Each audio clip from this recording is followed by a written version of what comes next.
I'm that wholesome Midwestern boy that you wanna bring home to your mama.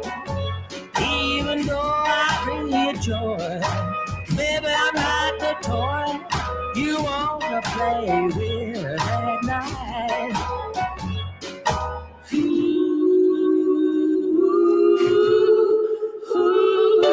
Too many things I've seen, too many people and places I've been. I'm thinking about doing those things I shouldn't be doing, something I've never done before. I want something to shut me up. Need somebody to shut me up. Everyone feels like it. Shut me up. Shut me up. Shut me up.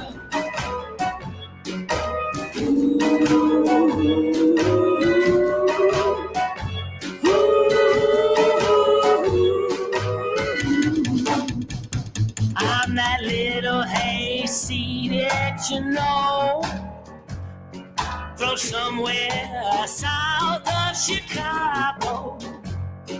Where do I go from here? The path that just ain't clear, so I wanna leave it all behind.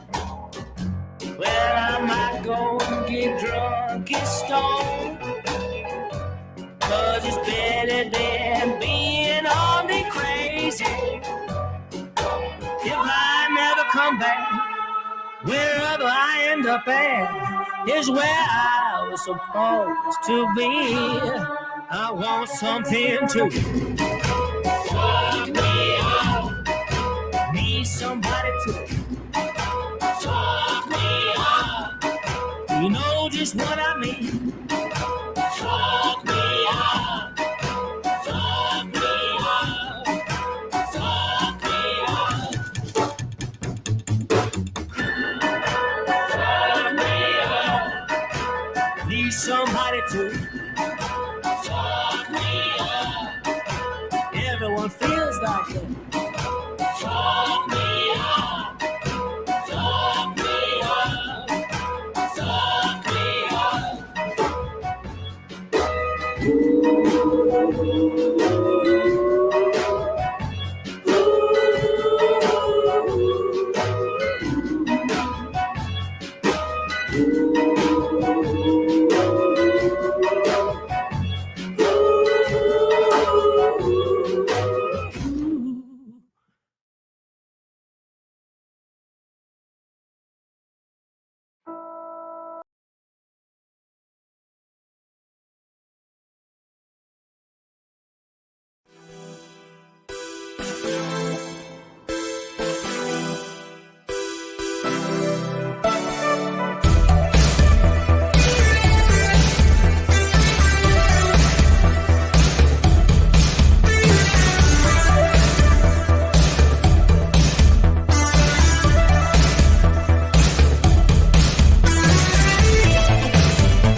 All right. Hello, everyone. Hope you all are doing well out there. I'm going to bring people in so I am not this huge on screen. The people in the side chat are broken. Okay. I know that we have broken beings in the side chat. Hi, baby. How are you doing? Good. How are you? I'm feeling a little bit better than I was this morning. So yeah, I'm almost ready for the idiocracy we're going over some idiocracy first because it's breaking news and we have to. I can't not go over this. So we are having to go over this first thing, and then we will get to the poll and we'll go over everything. So I'm going to bring in the brainless. Okay, all I know is you better be better by this, I will. Or we're going to be fighting. He'll will himself better. Hey, people. And yeah, that was me that said that the side chat was broken, and I mainly mean I believe it was nerdy and Ox. Yes. If you look what they've been posting. I know. I'm gonna show it in just a second. Yeah. Mama, let us know when you're back. I still having a slight issue trying to figure out if Queen's Quiche is making fun of me, talking shit, or just trying to endear me. I'm lost. I have no idea. I thought she had that name before, but I'm not 100% sure. No, that suddenly popped up after your pink stapled penis did. Okay. Yeah. Okay. I think that was a response to the pink stapled penis. Right.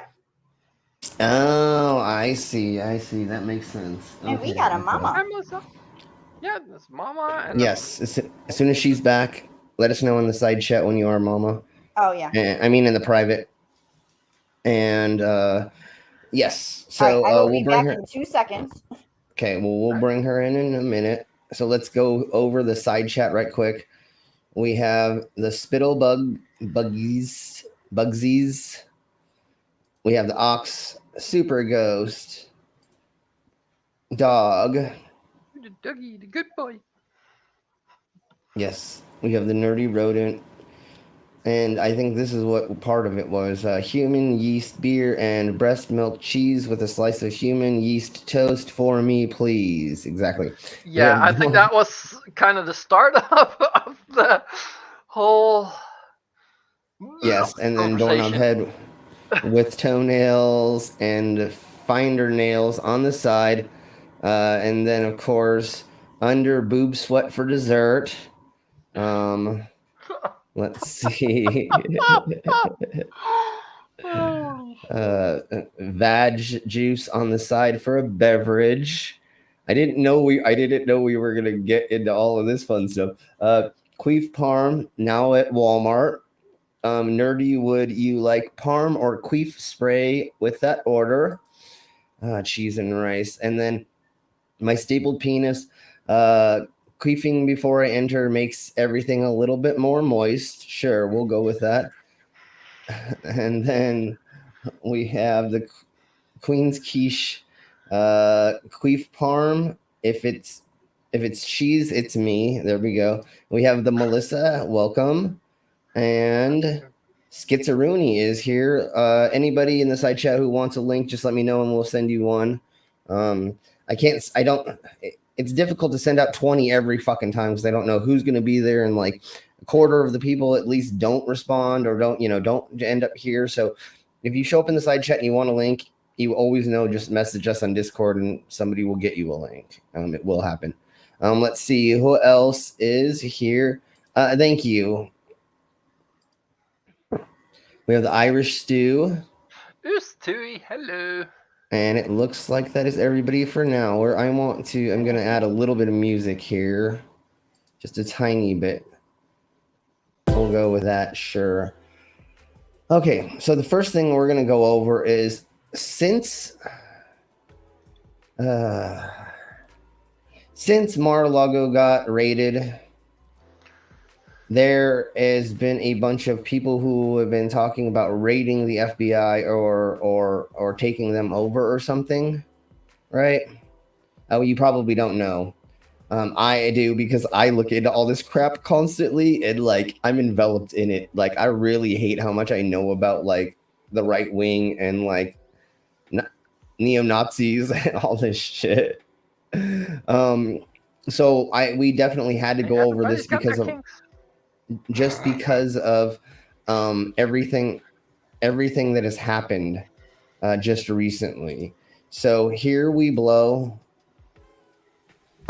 Let me actually click. We're gonna do this one first, and then we'll go to the second one. People are believing that they can raid the FBI places, like, so cheese and rice. I don't even need to say anymore. Let's just get into it. Share. So this is authorities issue warnings to law enforcement after the FBI searched Mar-a-Lago, Trump's home. And this is why. Begin this hour with the fallout from the FBI's search of former President Trump. Sorry, let me do this right quick.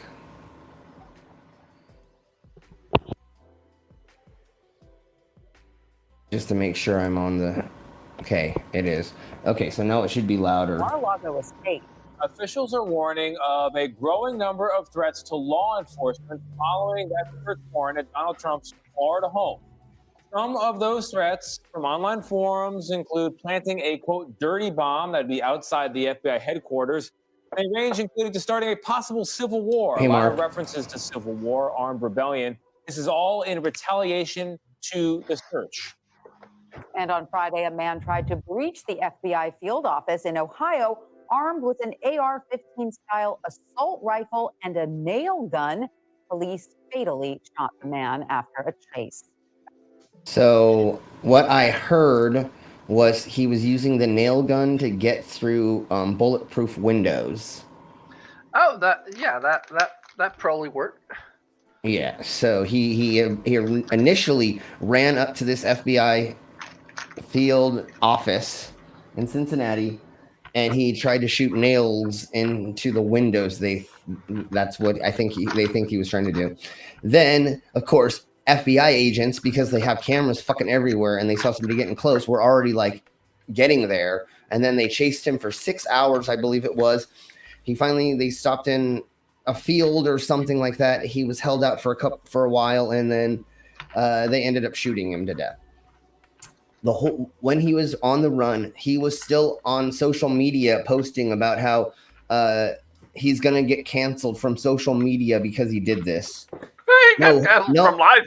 Yeah, no, idiot. You got canceled for life, you fucking dumbass. Like, what were you thinking? Like, oh, me alone, just me.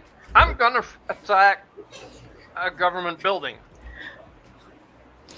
Yes. Hi, Mama. How are you doing? Hey, I'm good. Good. I am good. I'll do that. Nice. Is Melissa in your Discord? Okay, thank you.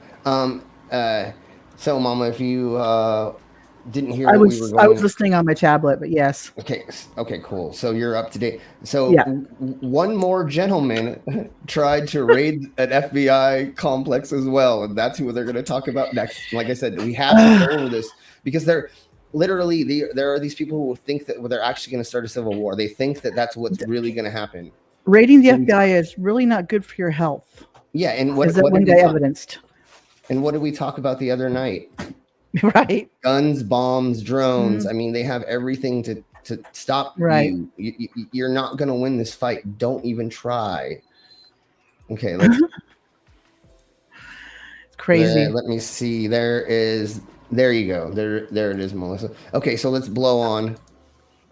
Adding to that, on Sunday, a driver rammed his car into a barricade near the U.S. Capitol, and that was in U.S. proceeded Capitol. to fire gunshots into the air and tragically turned the weapon on himself. For more on all of this, let's bring in our Chief National Affairs and Justice. Why did you even do it? What the fuck was the point? I think this is gonna get a lot of people out that are that want to take their own life and just don't. They can't do it or something, and they're gonna do it. Let the officers do it for them. They want to be martyrs, is what they're trying to do. They're trying to martyr themselves. Hi. Hi, y'all. Howdy. Hello. And when she comes in, we gotta say howdy. Hello, otherwise, she doesn't understand. Hi.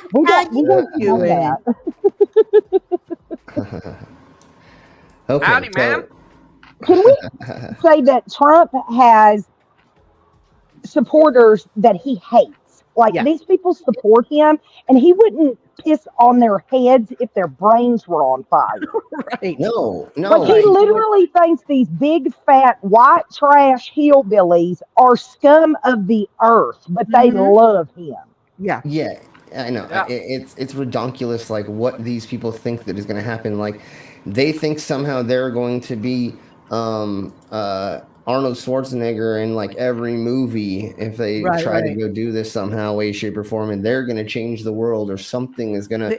They're going to be the big man or something, and it's like nothing changes when you do this.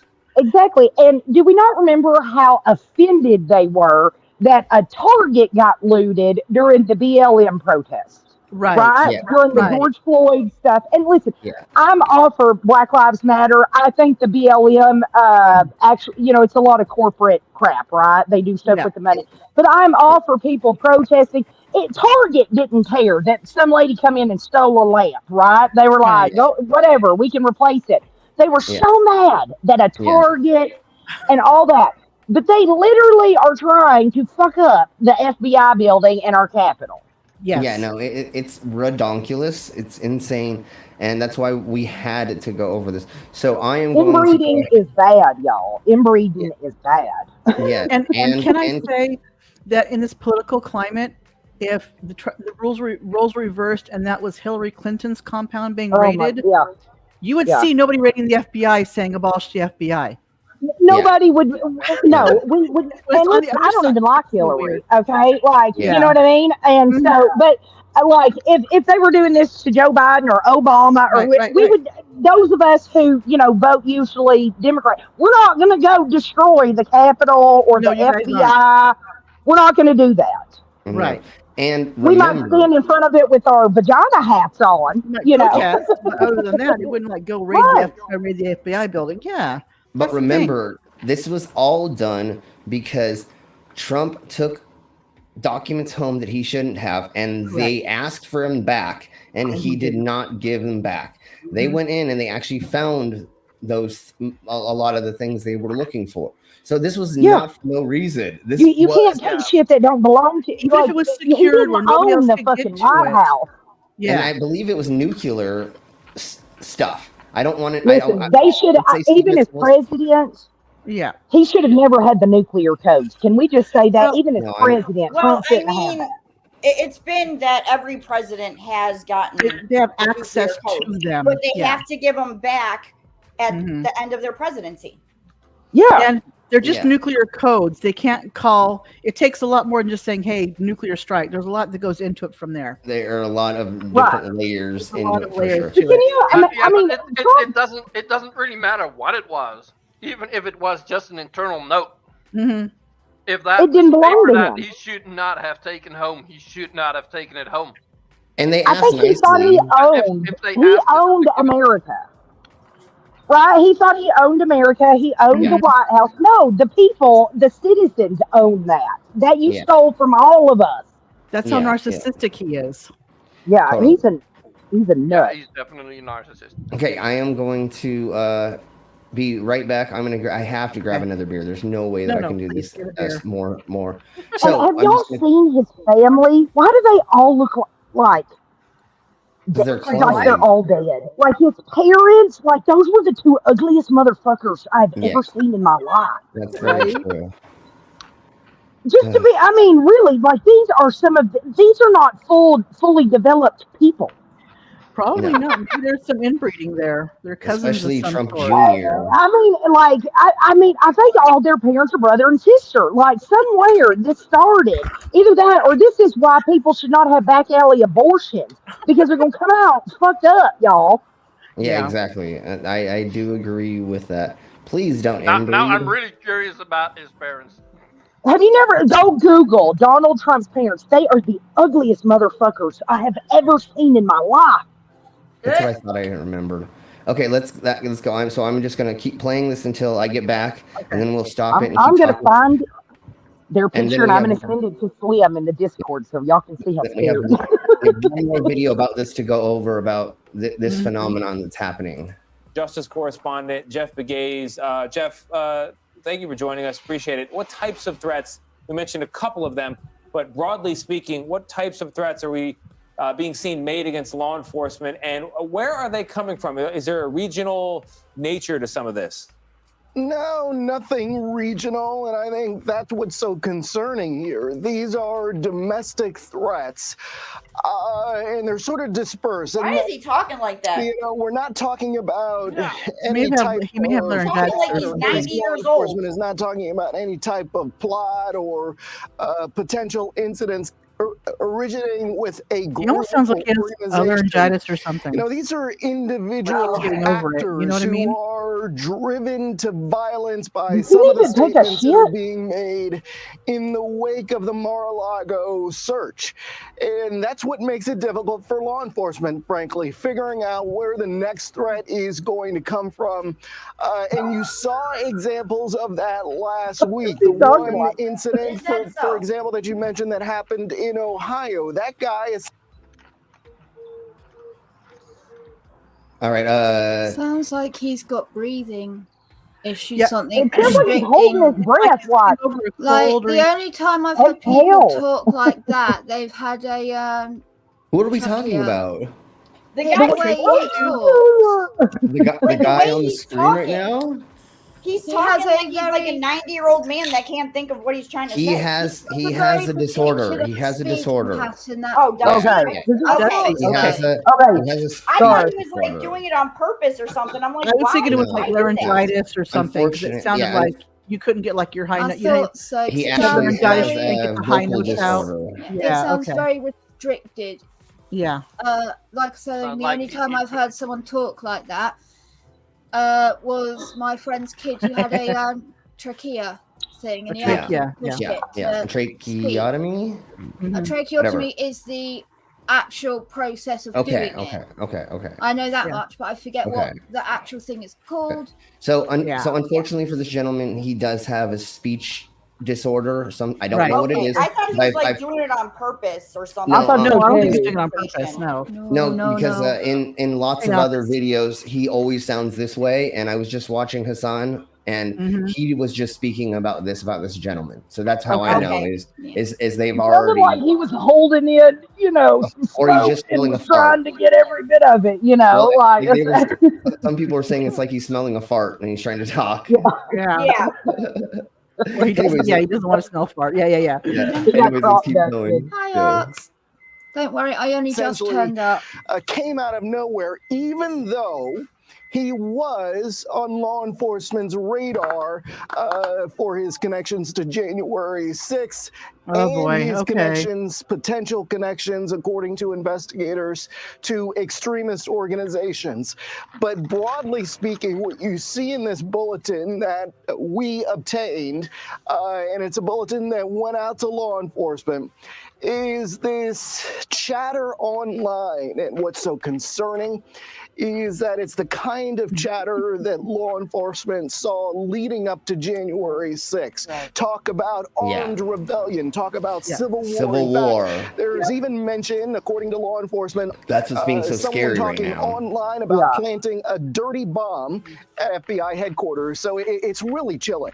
Yeah, so Jeff, is the fact that law enforcement is the target of so much of this chatter?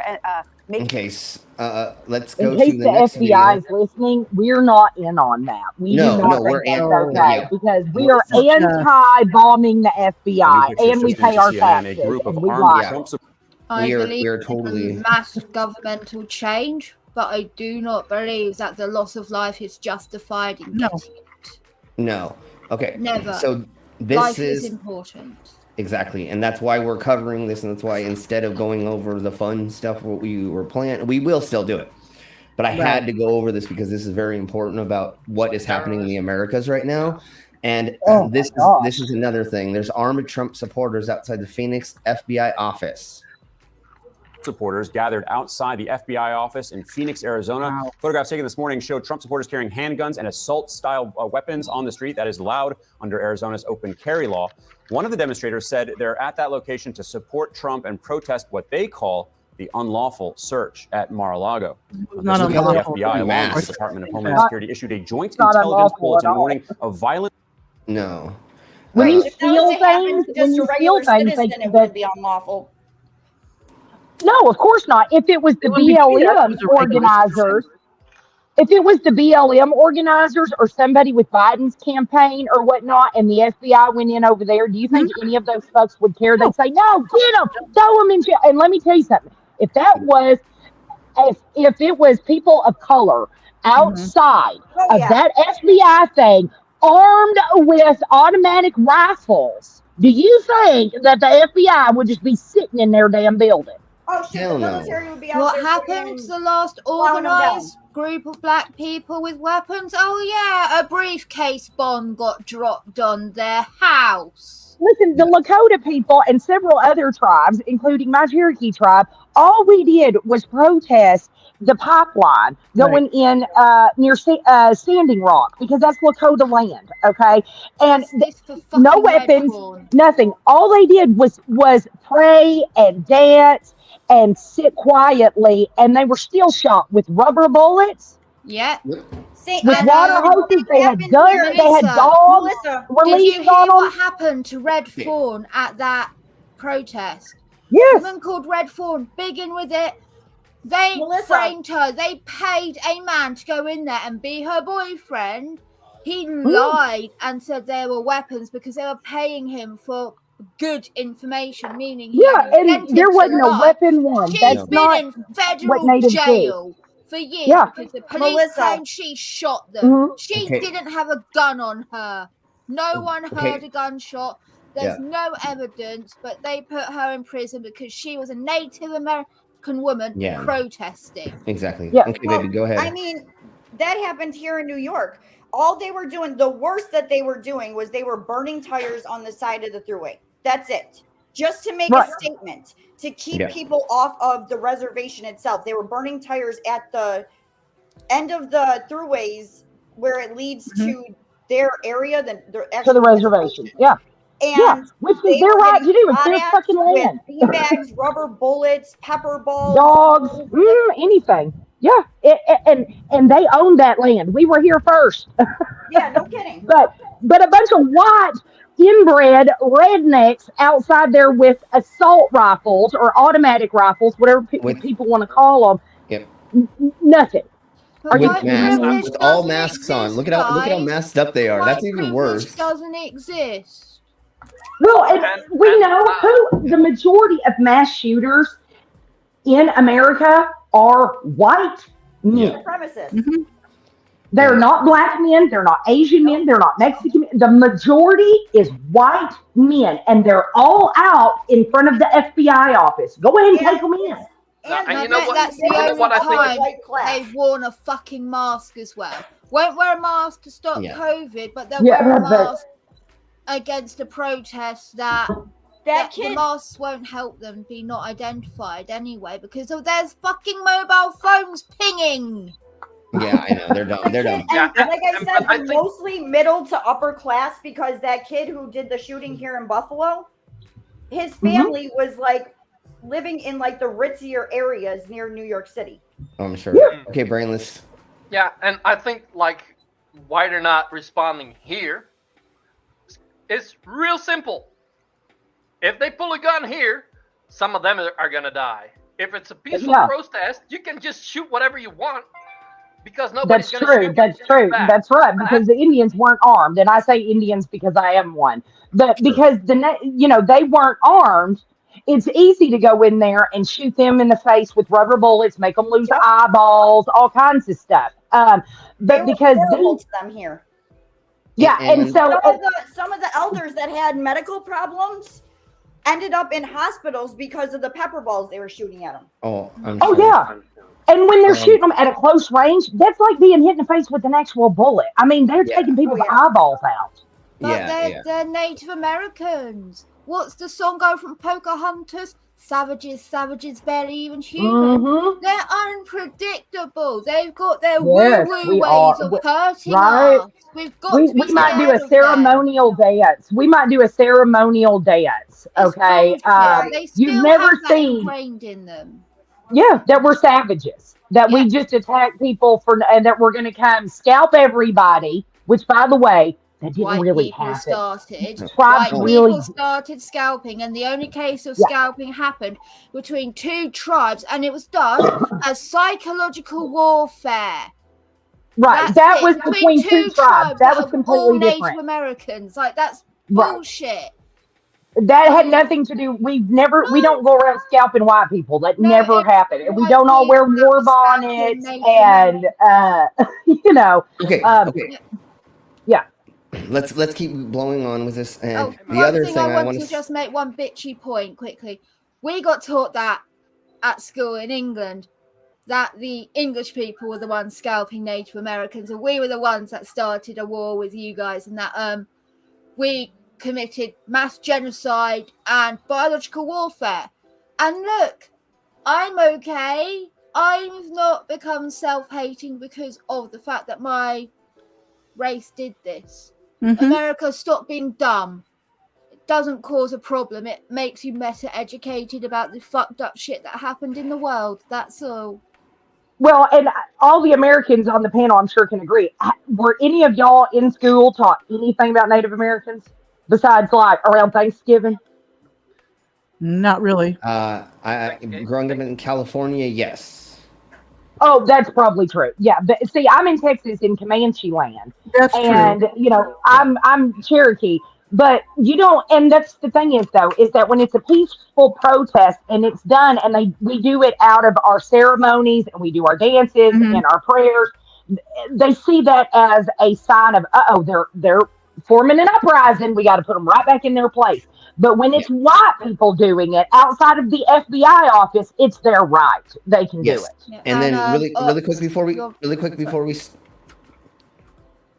what were you going to say about Ox? I was going to say, Ox, yes, you're right. Women never wore chief's bonnets. As I am aware, there was only one woman ever granted the actual right and privilege of wearing the chief's war bonnet because there's a meaning to them. The feathers have to be earned.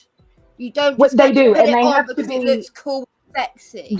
Like Comanches did wear war bonnets. There's very few tribes that actually had war bonnets. It's mostly like a Comanche Apache thing. It's really Hollywood not. is what put that in people's minds. Exactly. And the feathers have to be like with Cherokee, it's eagle or turkey feathers only. Yeah. Yep. Nothing else. And so if you just put some dirty old feather in there, that's not what it is. That's a desecration. And they're only for certain ceremonies, like their weddings, and stuff, or burials, or the powwows before going to, war or whatnot, because they didn't want to go to war with anybody. That wasn't like a celebration for Native Americans to go to war, not like the white people down at the FBI. Boy, they are ready to shoot somebody, aren't they? Obviously, yeah. They've been waiting Those for that people their whole want to fucking shoot somebody. Okay, Yeah, so, they want to shoot somebody. Yeah. So really quick, the Trail of Cheers is what I was taught in school. I don't know how in depth they went into it exactly then. I was already looking into Native American culture at a young age because in Boy Scouts, we went and camping a handful of times and found Native American artifacts.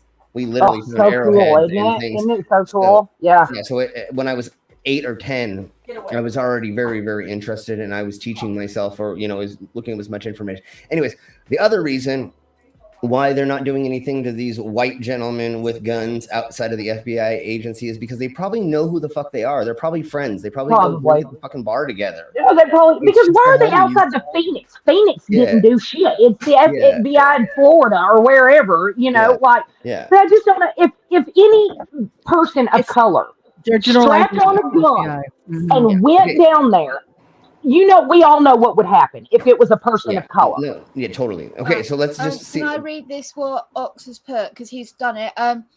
Minnie Hallowwood, circa 1856 to the 1930s, was a Lakota woman who earned the right to wear the war bonnet because of her valor in combat against the U.S. cavalry at the Battle of Little Bighorn. At one time, she was the only woman at the You can put it up. She was the only woman in her tribe entitled to wear the bonnet. That's who I was on about. Thank you.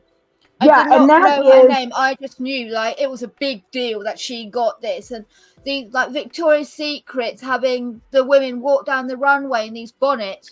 No, that was a desecration, and that's when I found out about this woman. You're not okay. The fact that she earned the right and how sacred it was, I didn't know until that controversy. So I'm glad I was able to learn from it, because at least something good had to come from it.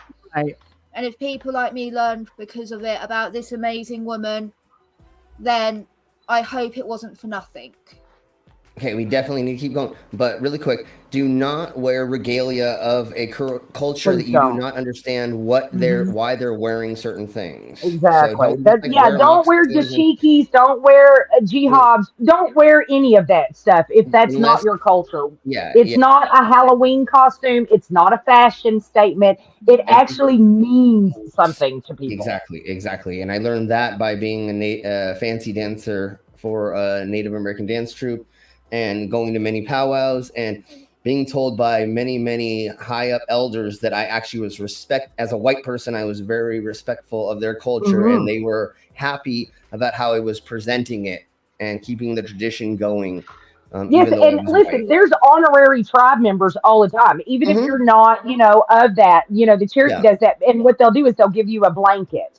That's what the Cherokees do a lot, but that was given, to Jill Biden. That blanket means that you are like an honorary member because you're so respectful of the culture.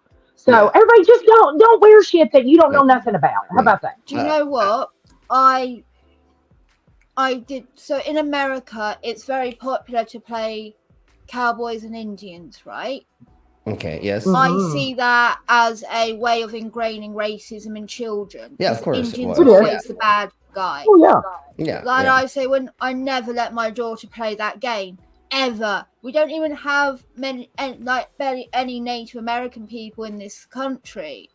But I don't want that sort of thing ingrained in her. Of course not. Yes, that's very Yes, it's very, very inappropriate. Okay, so let's keep going. Anyways, if we didn't say hi to Amiga Nuts, hi Amiga Nuts, and then we have anal leakage in the side chat. So hi anal leakage. Okay, no, so we don't have anal leakage. They have anal leakage. Well, I technically do on my stream. Well, that's even worse. right. That's even worse. Thursday, Queen may have some anal leakage. Maybe. Okay, so Sorry. let's go a little bit further into this. Threats against federal law enforcement, courts, and government personnel, as well as facilities. Following the FBI search of Mar-a-Lago, the Bureau is monitoring an unprecedented number of threats fueled by dangerous statements like these. This is Gestapo crap, and it will not stand. The Department of Injustice needs to be cleaned out if they're going to start pretending we're some sort of banana republic. This should scare the living daylights out of American citizens and say, we have got to change our federal government. This guy's a real reptilian. It's like what we thought about the Gestapo. He looks like it. I mean, he just looks like it, doesn't he? What we thought about Soviet Union, what we look at Latin America, we have got to say to ourselves, this cannot be our country. Did you say something, Mom? I was going to say he looks like a reptile. No, he is. He does. He just literally looks like he's wearing a human skin right there. He totally is. It's not the right size, honey. You need to get one more size up on human skin. If you might as well take off a couple years because you look like you're 100. Yeah, he looks like he's skinned Lurch, right? And tried to put on Lurch's skin. Yeah, like he reptilian weirdo. No way. And Lauren Boebert, okay, who's married to a pedophile. Yeah. He exposed himself. Bye, Mark. Have a good one. Later, Mark. Teenage girls to a bunch of underage girls at a pool. Yeah. Wow. He flopped his little wiener out there. He's a pedophile. Yeah. And he started dating her when he was over 18 and she was 17. Yeah. Yeah. So, I mean, she doesn't have any room to talk about morals at all. And she never mind. We had to 18.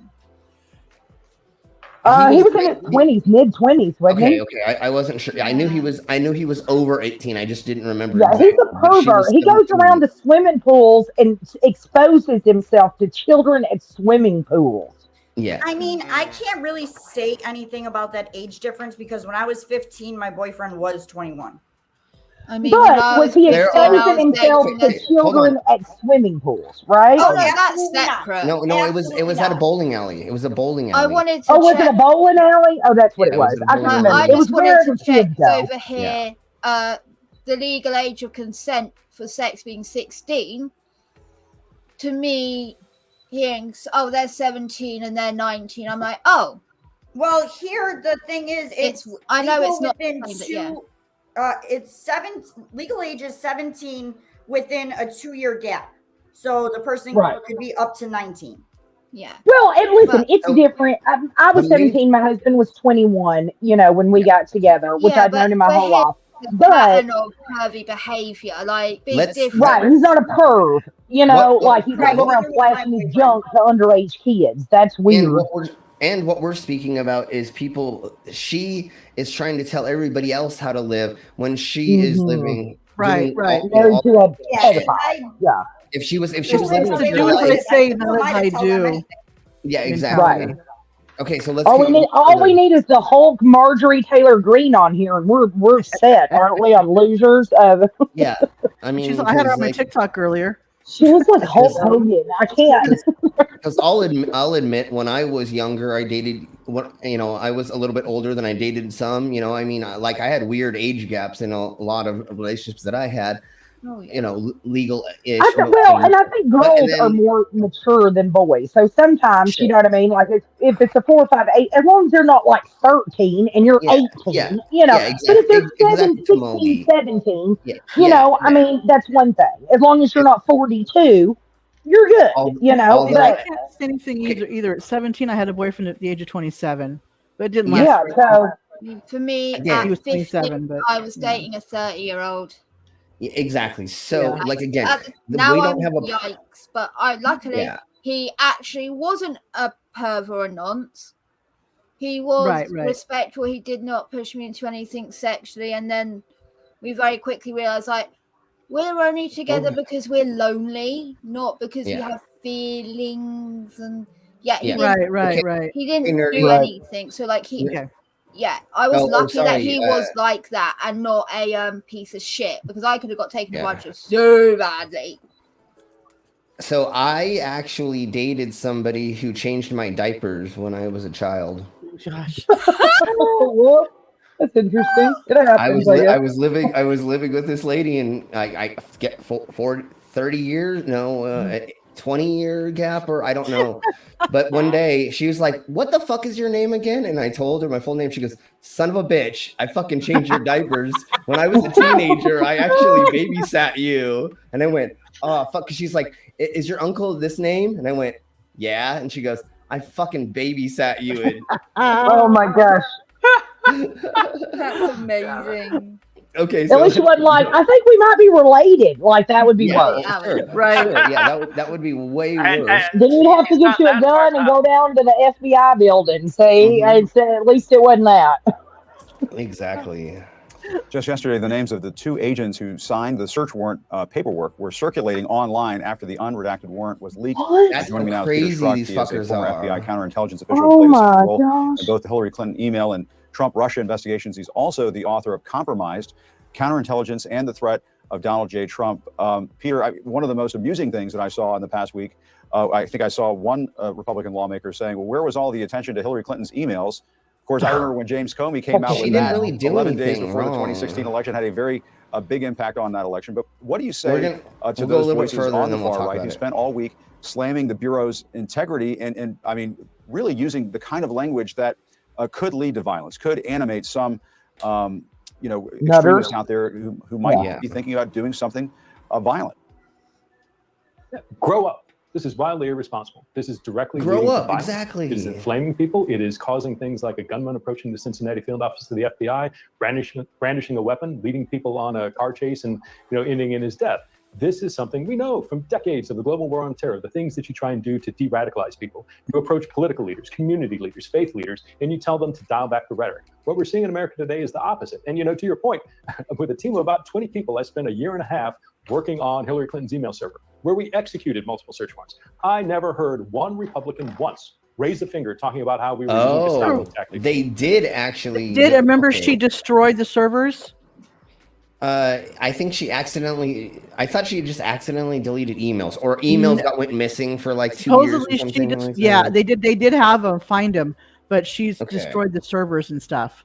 Apparently, it wasn't that interesting because they didn't bombard her house with the FBI, so it wasn't that interesting. Well, they did raid her. However, judging from what it was like back then, they did not. I mean, the FBI director, signed off on her saying she didn't do anything before he even talked to her and interviewed her. So there was a few things going on with that, few hinky things in that investigation.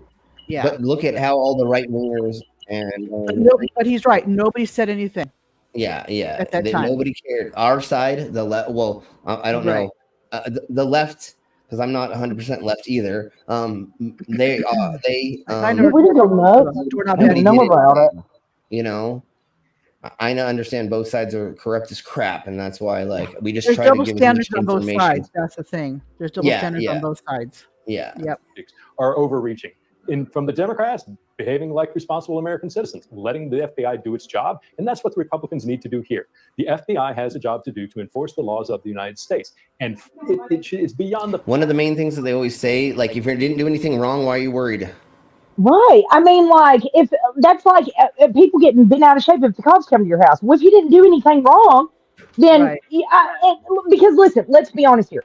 This is Donald Trump. He's the former president. He's not going to be blackballed into something, right? Okay. Because he is a white, rich man in America. It's not like he's a person of color who's getting railroaded and not going to have a fair trial or anything like that, right?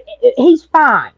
Yeah. He'll be just fine. I doubt he even serves prison time because he's an ex-president. They're not going to do shit. No, they're not going to do anything about this. They just took this shit back. Found guilty. They just took it back. They haven't even done that yet. And the thing is, they're not going to put him in prison. He's a former president. They're just not. I mean, they didn't win Nixon. They're not going to. Right. But if they're acting like he is being he's a person of color and he was railroaded and or he's poor, like making a murderer or something like that. No, he fucking stole from the federal government and they went and got their shit back. Exactly. Okay, let's keep blowing on. That there are senators, United States senators, who are going along and nodding their head up and down with suggestions that the FBI plants evidence are things which are extraordinarily wrong. And these people know better.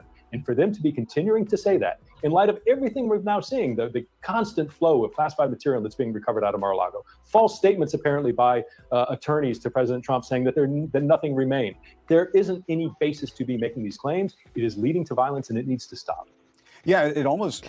Okay, and so, really quick, let me just try to find this. I think that these senators that are going along with this, or congressmen, or whoever they are, they want to see this country completely destroyed. They have to want to see it destroyed. This is another thing to divide the country.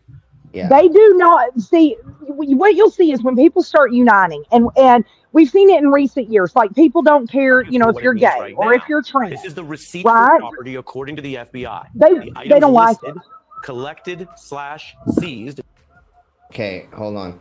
So really quick, we're going to go over the documents that they had for the search warrant and go over what they actually found, or at least some of these documents about what they actually found.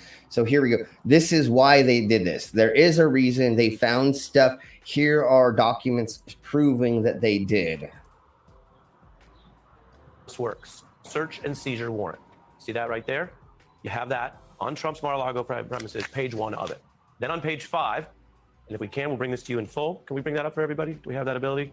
I want everyone to see, yes, exactly what we have. I'm telling you, this is not the kind of thing we've ever gotten before, and I'm going to walk you through what it means right now.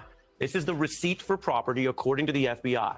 The items listed, collected/seized in that legal process from Mar-a-Lago. And now I want to break down with you some of what we're learning. This is all brand new, so let's go through it together. About 21 boxes, 2 photo binders, 1 leather-bound box of documents, 1 handwritten note. This is all new today. This was not released until Merrick Garland went forward, as you know, and called out Donald Trump, and then it began to leak, and now it's out officially unsealed. We also know that the feds on Monday took what they describe as Roger Stone's grant of clemency and some sort of information, much of this secret, so we don't have the underlying information, but what they describe for the purposes of this seized property list as information regarding the French president. Let's keep going. Weird. The FBI confiscating classified, top secret, and SCI documents.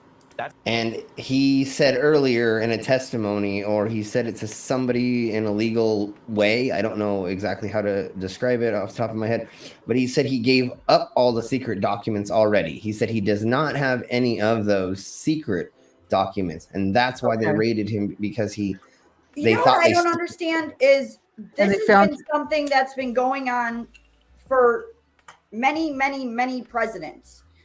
Yeah. And all the presidents, no matter how they left office, have always given back what they were supposed to. Yeah. Why would you keep all those documents unless you were planning on doing something shiesty? Yeah. Because Trump thinks he owns it. He thought he owned that. Yeah, and Trump was one of the presidents that, after he lost, stayed buddy-buddy with people like Putin and Kim Jong-un and these sorts. Like, he's still stayed buddy-buddy with the big powerhouses, the ones that when you stop being president, the most times you don't call Obama's been known to go overseas and go or talk to world leaders. Okay. Yes. George W. He's just riding his life with Hold on. This is the real scary part about this is supposedly he had a nuclear secret document. And that's what top stuff was. And if he's talking to like other countries, like you're saying, he's talking to Putin and Kim Jong-un. We don't really need them to know our nuclear secrets over here. Yeah. He could be selling them. We don't know, and that's why the FBI finally went in and said, no, give us this back because we can't have it in your control because of what you potentially may do with this. Some of this stuff may just be a bunch of silly shit, but supposedly some of it is a nuclear information. It was enough to get the FBI's butt in here, and they gave him plenty of chances to give it back, and it scared them enough to go in and get it. it was enough for the FBI to be worried and for a judge to sign off on a search warrant. Right. Yeah. So it was enough for them to be scared. We should be scared. Yeah. Okay. Because it so says much evidence to get a search warrant for a normal person. Do you know how much money you'll need for a millionaire who was the president? And an ex-president. Yeah. And the other thing they got a search warrant for was for one of his safes that they had been told that all this stuff was in. To get that is even harder. You usually do not. We don't know what scared them so bad, but it was enough to scare the shit out of the FBI and a federal judge. So we need to be worried. To say specifically, there's this safe we need to get into to grab this shit. So there was something there, obviously. Who do you think tipped him off? Was it Don Jr.? Did he need more coke money? You think he tipped off the FBI for more coke money? I don't think he'd ever do that to his father. Supposedly, there was one of his guards was an informant for the FBI. I think there was just he talked too many people. He talks too much. I think he's a braggart. You know, he brags about shit he's never even done, and he can't walk down a ramp or drink water with one arm, you know, like regular folks. He can't chew gum and walk. Yeah, totally. So I believe he just overspoke to people. The real problem is those two gentlemen from the FBI who did this search, blah blah blah. They're one of them, or they think maybe both were informants or somehow told on Trump. And then there's another name that I don't know that the QAnoners are pushing around the internet right now, saying that he was a guard for him and is an FBI informant. So hopefully, and now that person and their family's safety is in jeopardy because of these matters. Yeah, because they will actually dox the crap out of people. They will give up phone numbers. They will give up emails. They will, that person's email, their address. Because they want to have their name in the paper, in the world somehow. Yeah, and then they feel like they're freaking special. Yeah, exactly, and their kids and to show their allegiance to the head nutter in charge. You know, even though Trump wouldn't show them the time of day if they ever met. In a special facility for sensitive material, often called a SCIF. You heard about that a lot in the Mueller days. And it is legally and physically protected and walled off from other top secret clearance holders. We also now know tonight 4 entries regarding top secret documents. So 4 were top secret. 3 entries regarding, quote, secret documents, and 3 regarding regular confidential secret documents. Now, that list of seized material runs for about 3 pages in the search warrant. All of this being tracked. We're going to leave this on the screen for a moment while I tell you, and you could tell it's a different kind of news night because I'm just going to leave this up for you to look at. Obviously, you can't read every word. So this is what they all took off of the property that they believe is evidence.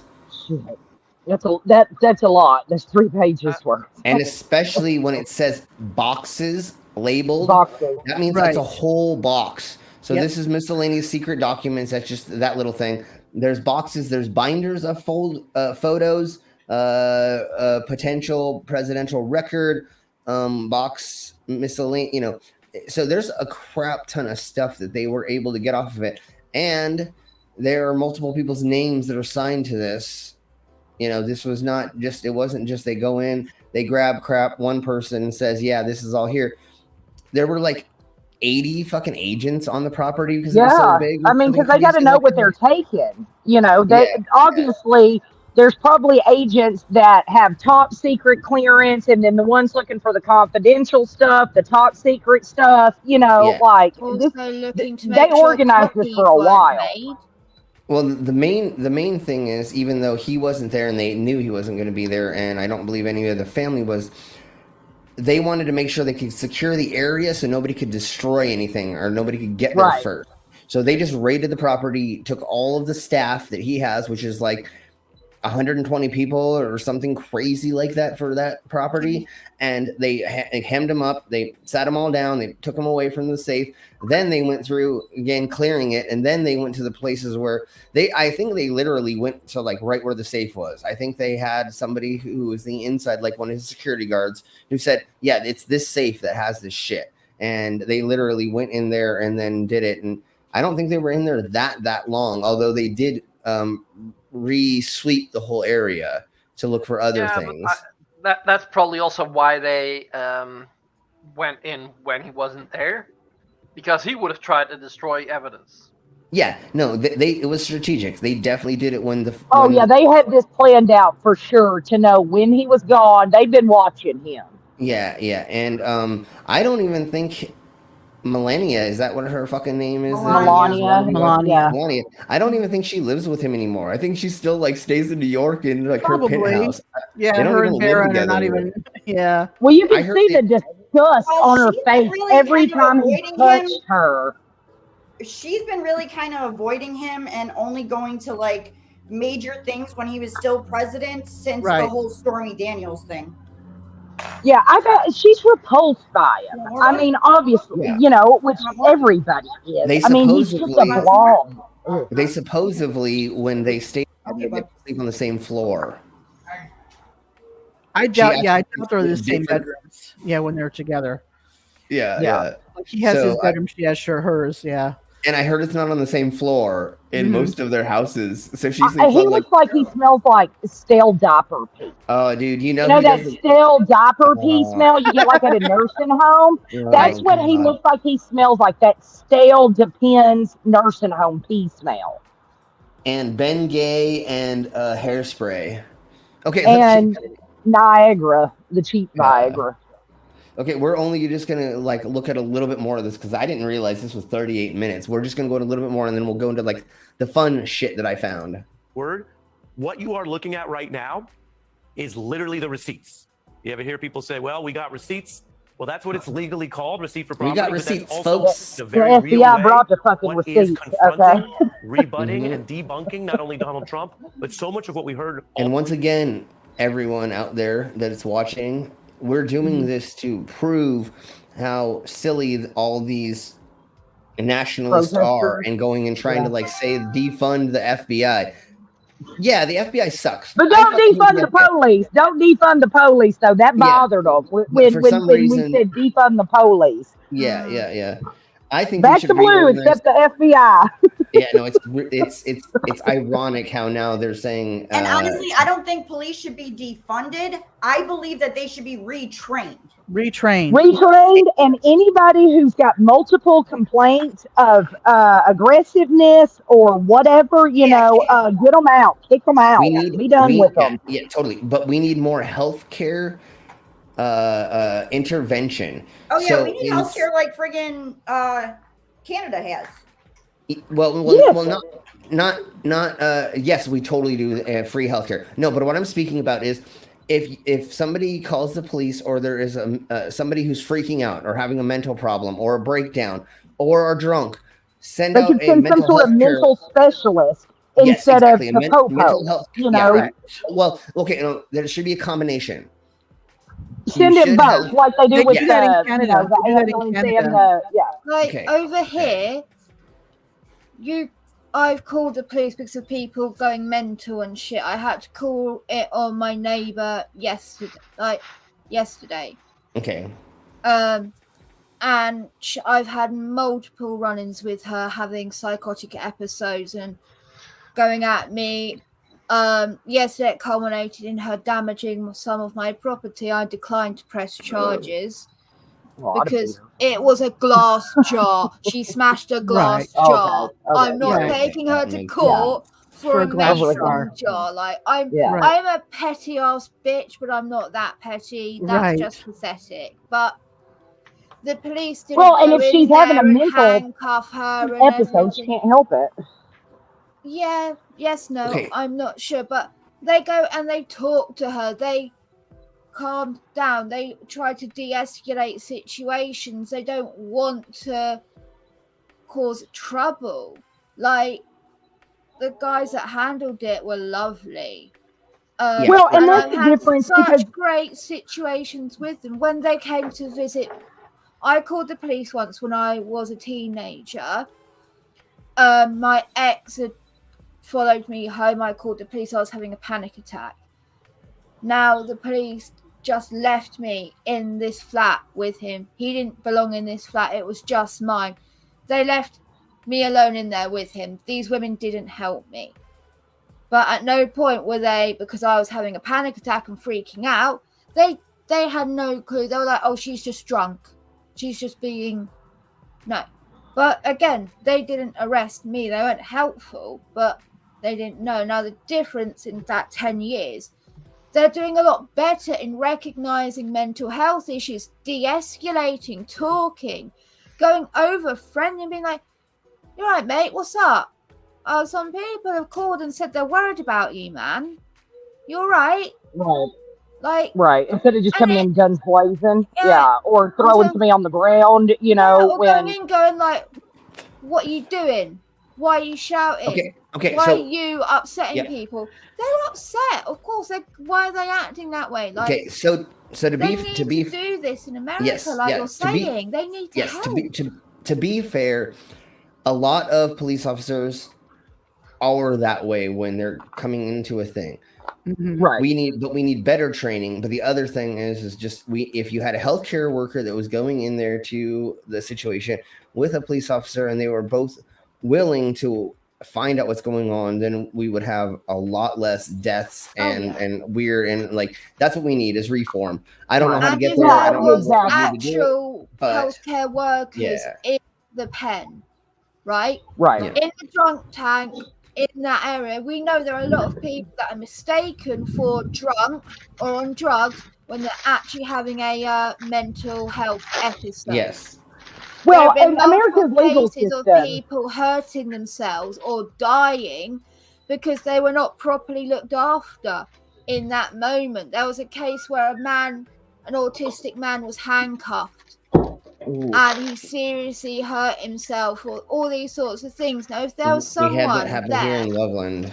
Yeah, if there was someone here at these places that's just specialised in mental health and could keep an eye and be like, they're not acting drunk.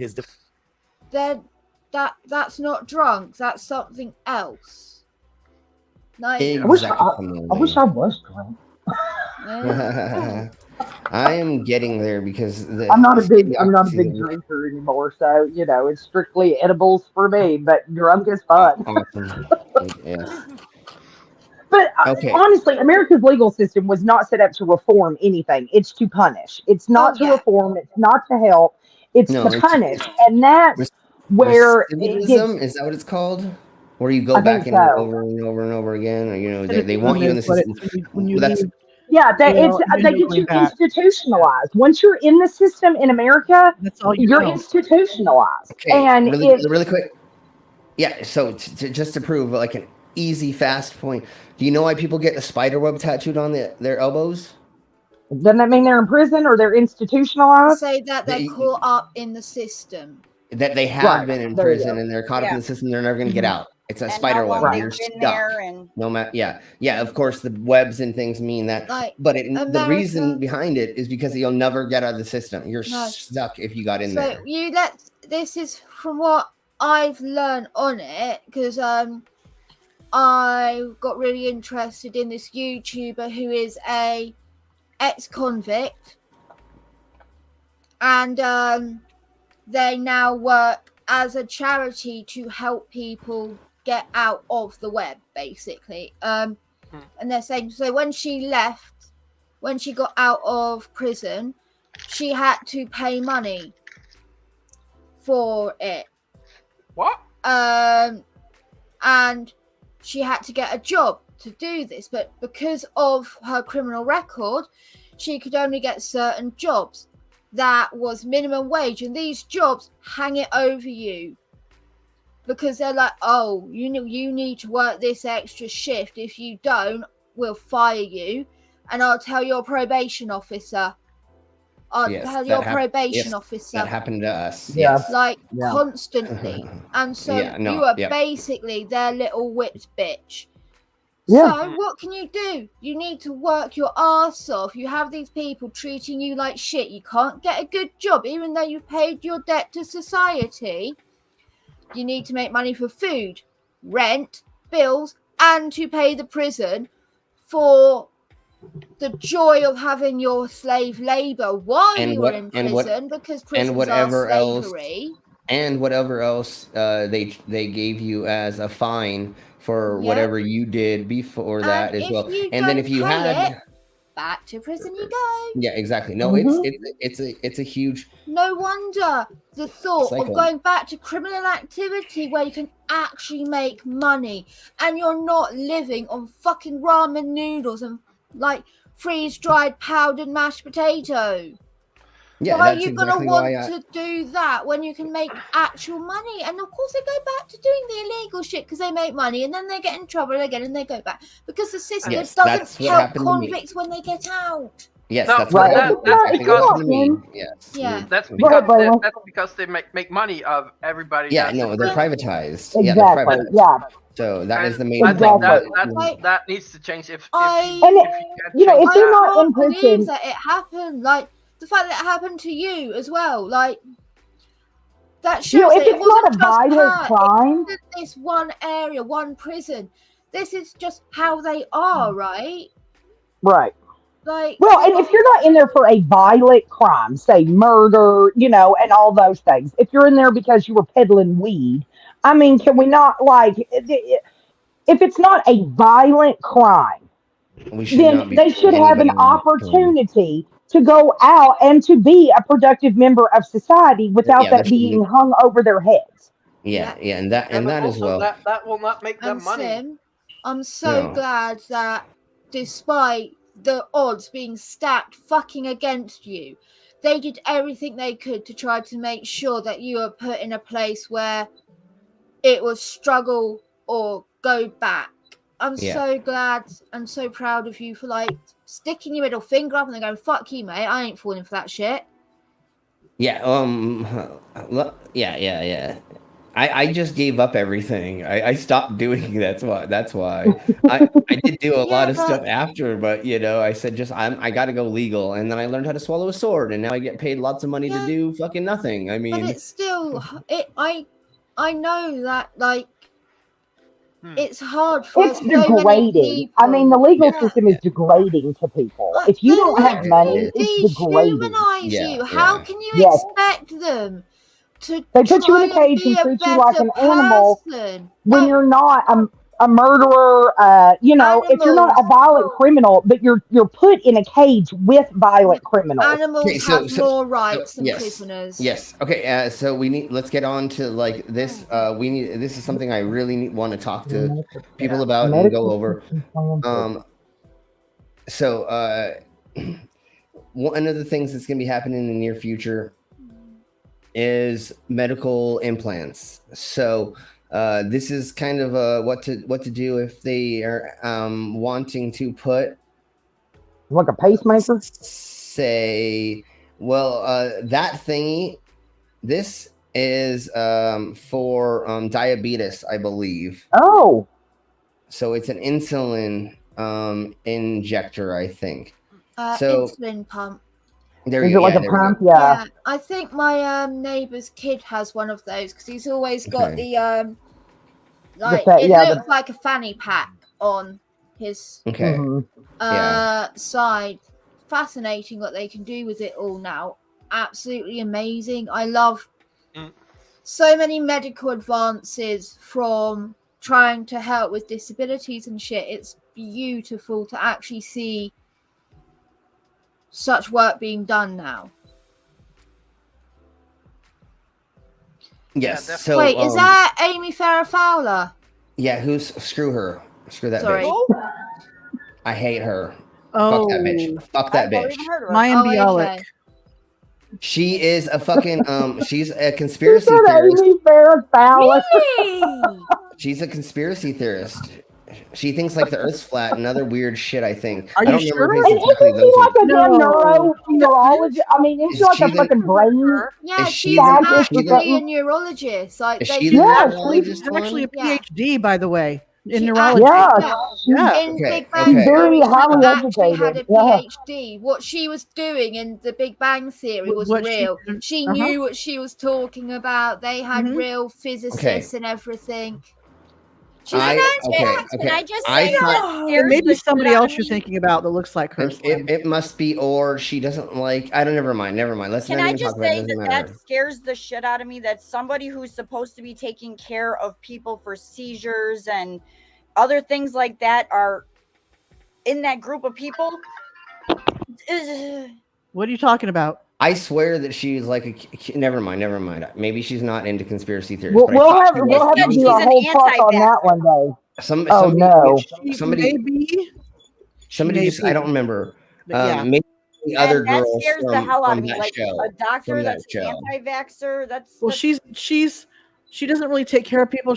I think she does more research. Studies the brain. Oh, okay. Yeah, I think she just studies the brain, and I don't think she actually I swear she believes in one of the conspiracies, but it doesn't matter. Let's keep going on. She's treating people for like different neurological issues. That's oh boy, yeah. Yeah, I don't think she's actually that. I think she does more of the research side of it. Okay, yeah, that's what I thought. Let's deep dive into that later. Let's get into this. So 3 years ago, I walked into the office in a hospital to meet my boss, a neurosurgeon. On the way, I felt my entire body slow down. After 2 minutes, I felt something off, and I turned around to go back. After 3 steps, I crumpled to my knees and crumpled to my knees to keep myself from falling and laying on the floor. Someone saw me. I was awake. Thankfully, the hallway was comprised of physicians' offices, and someone saw me. In the hospital, I was attending. Physicians stated... Wait, hold on. In the hospital, the attending physician stated my pulse had dropped too low, and the electrical signal from my nodes in my right atrium of my heart was not firing often enough or reaching where it should. When the heartbeat is too slow for too long periods of time, I don't know why I said it that way, permanent action becomes necessary. Despite being 25 years younger than most patients with a pacemaker, it was the only remedy. Okay, so this is a pacemaker. I had a friend who had to get one in junior high.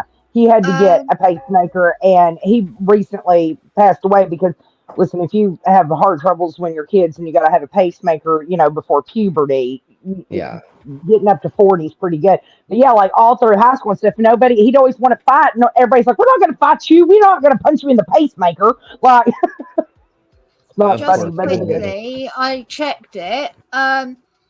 She is not an anti-vaxxer.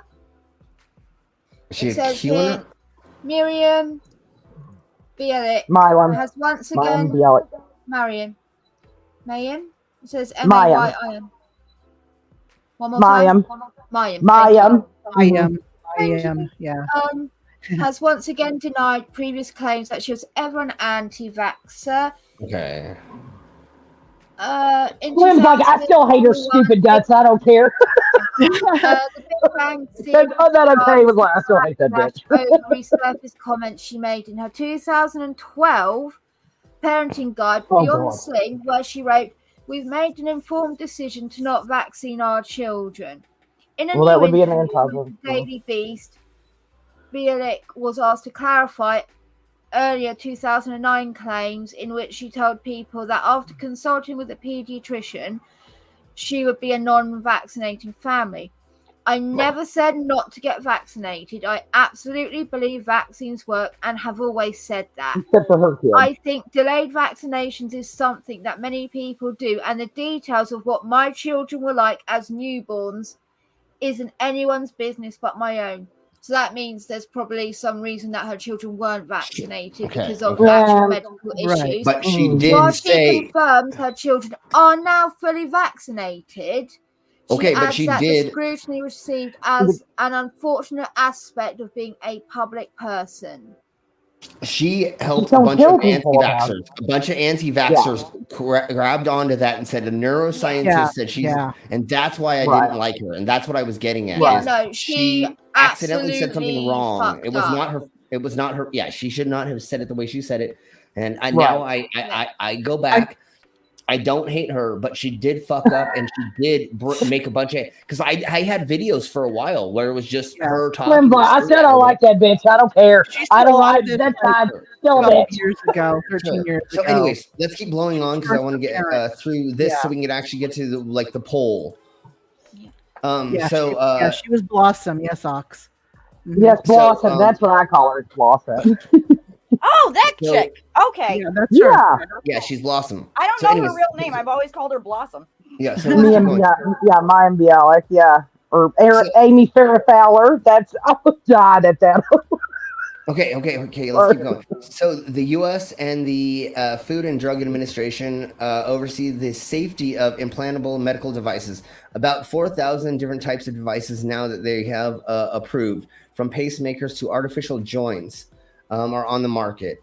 Most are safe and effective, but the medical industry is such a big business that it's not perfect, obviously. And so there are a lot of risks through going through surgery or even common procedures.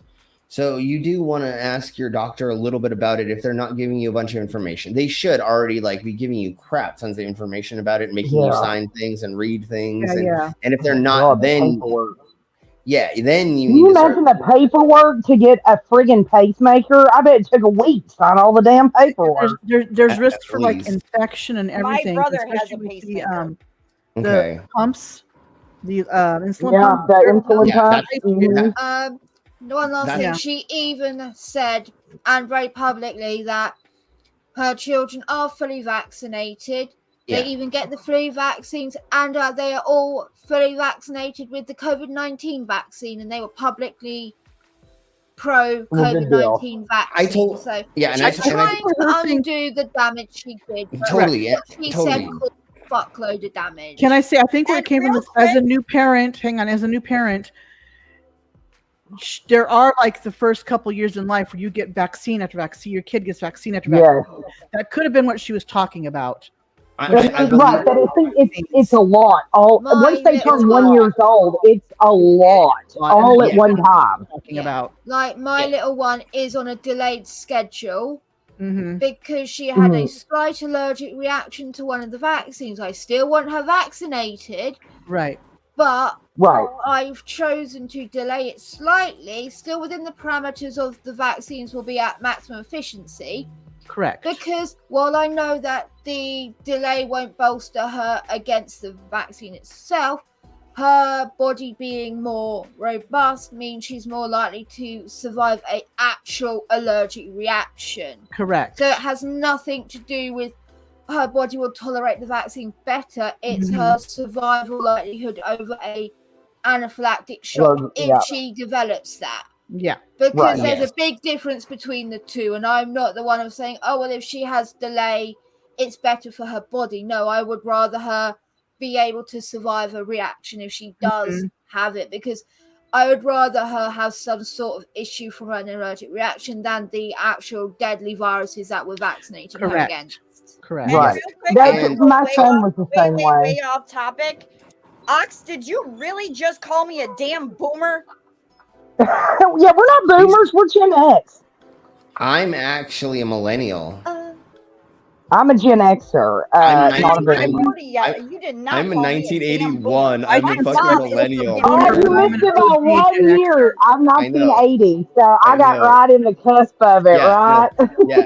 I'm at the very beginning of the Gen X generation, but I always hear so many people dispute when the dates of what is.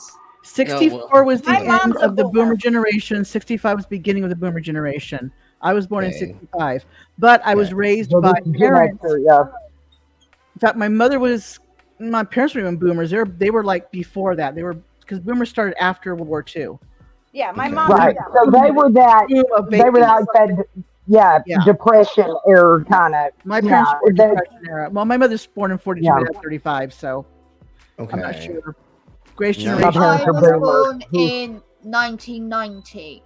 So you're a millennial. Oh my God. Yeah, you're a millennial, which is fine. Some people say I'm millennial, and some people say I'm within 2 to 4 years of being the other one. Somebody said, I've always been told that I was Gen X because I'm 85. I'm still in the 80s. You are. I'm going to say this: if you were raised I would say Gen X, because if you were raised in the 80s, you're a Gen Xer. Because listen, our parents didn't give a rip about Here we go. Here we go. And I'm not American, so I yeah, like. Okay, hold. Mama, So go I ahead. was raised like a hold Gen on. X. Okay, Mama, go I ahead. found a little list here. Boomers 2, which was after first boomers, after World War II generation, was 55 to 64. Gen X, 65 to 80. Millennials, 81 to 96. And Gen Z, 97 to 2012. You're a millennial, baby. Oh, hell no. I know. I didn't want to be either. I think it's all about attitude. I think it's all about attitude. That's what I look at. It's Gen about X. attitude. Oh shit! I look fucking millennial. God damn it! I look like a fucking what's it called? What are those douche nozzles called over here that wear the ironic stuff? Rapper? No, that wear the ironic clothing, Mama. You know. Like emos? No, hipster. Yes, a hipster. God damn it! I look like a hipster. Gen Xers are like, we don't know. I think it's all about attitude, because Gen Xers, we really are not bothered by just a whole lot, because we raised ourselves. We were like the feral generation. Nobody came looking for us. Nobody cared where we were. Like our parents would lock us out of the house until dark, and like you're like, can I come in? That's what we had. The streetlights, come on, come inside. Okay, Mom. Yeah, street lights. They'll be like, be home when the street lights get on, and you're like, well, there's no street lights over here. Like, my parents had no idea where we were. We could be dead in the ditch. They didn't give a shit. Like, they didn't know.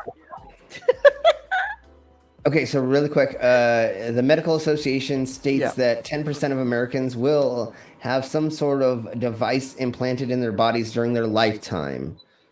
Since that may be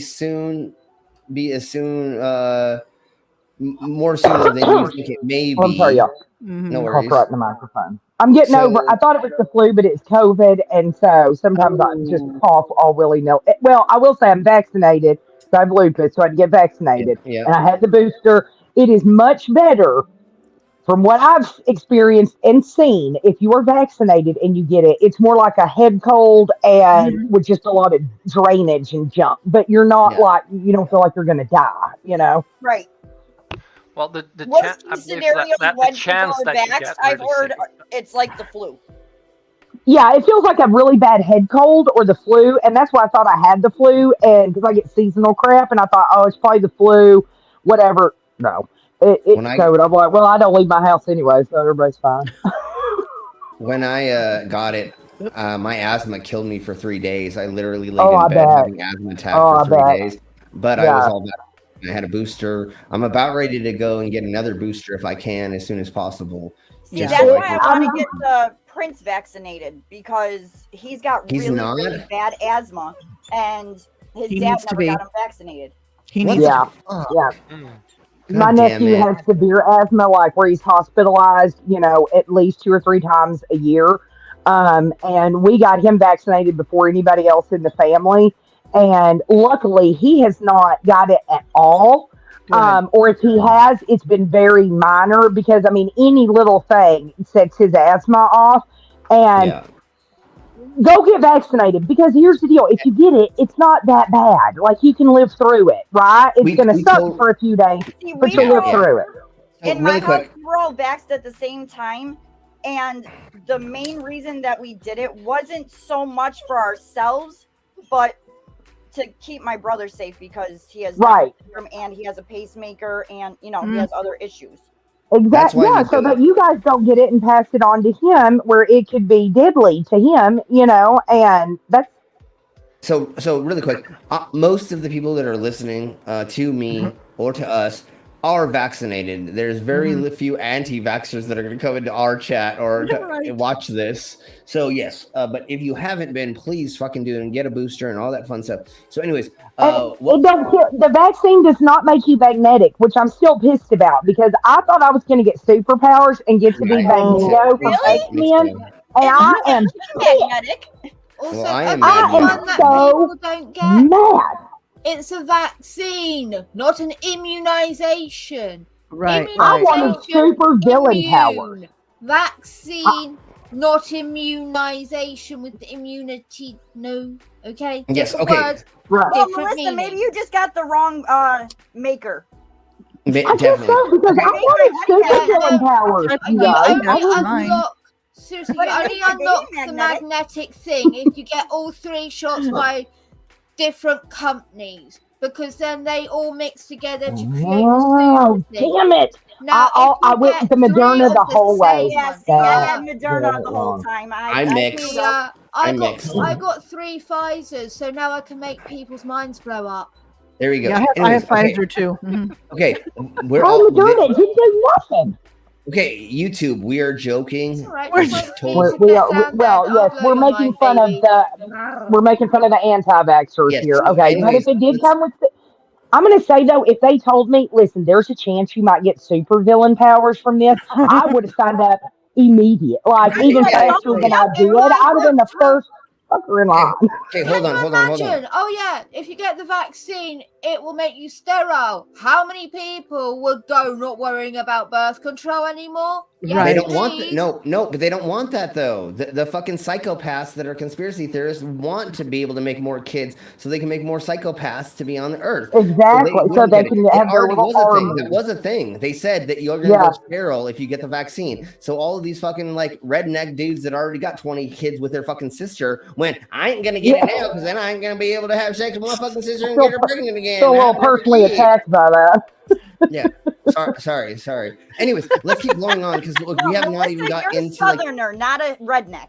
Right. I'm a Texan, so that's we'll just go with the. Although we're an embarrassment too right now, so sorry everybody. We're kind of an embarrassment in Texas. Okay, I'm sorry. we haven't even gotten to the meat of this stream yet, so we need to go a little bit faster. So just really quick, if you don't have specific knowledge in the medical materials or the engineering degrees or what it is that is being put into your body, just ask these people.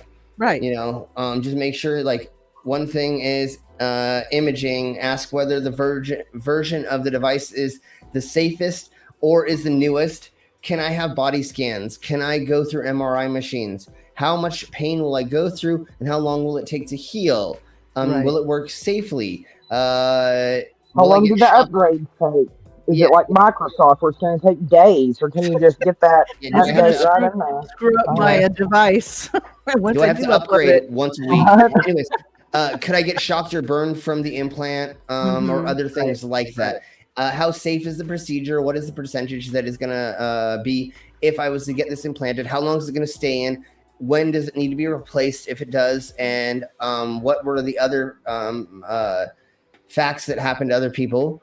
Ask them what are the negative like product recalls. Has the company done any product recalls? Yes, yeah, exactly. What's the failure rate of these products? The complications and risks. Also, random things like are there any side effects when they start to if it starts to fail that I should be aware of? So you're not just one day la la la la la.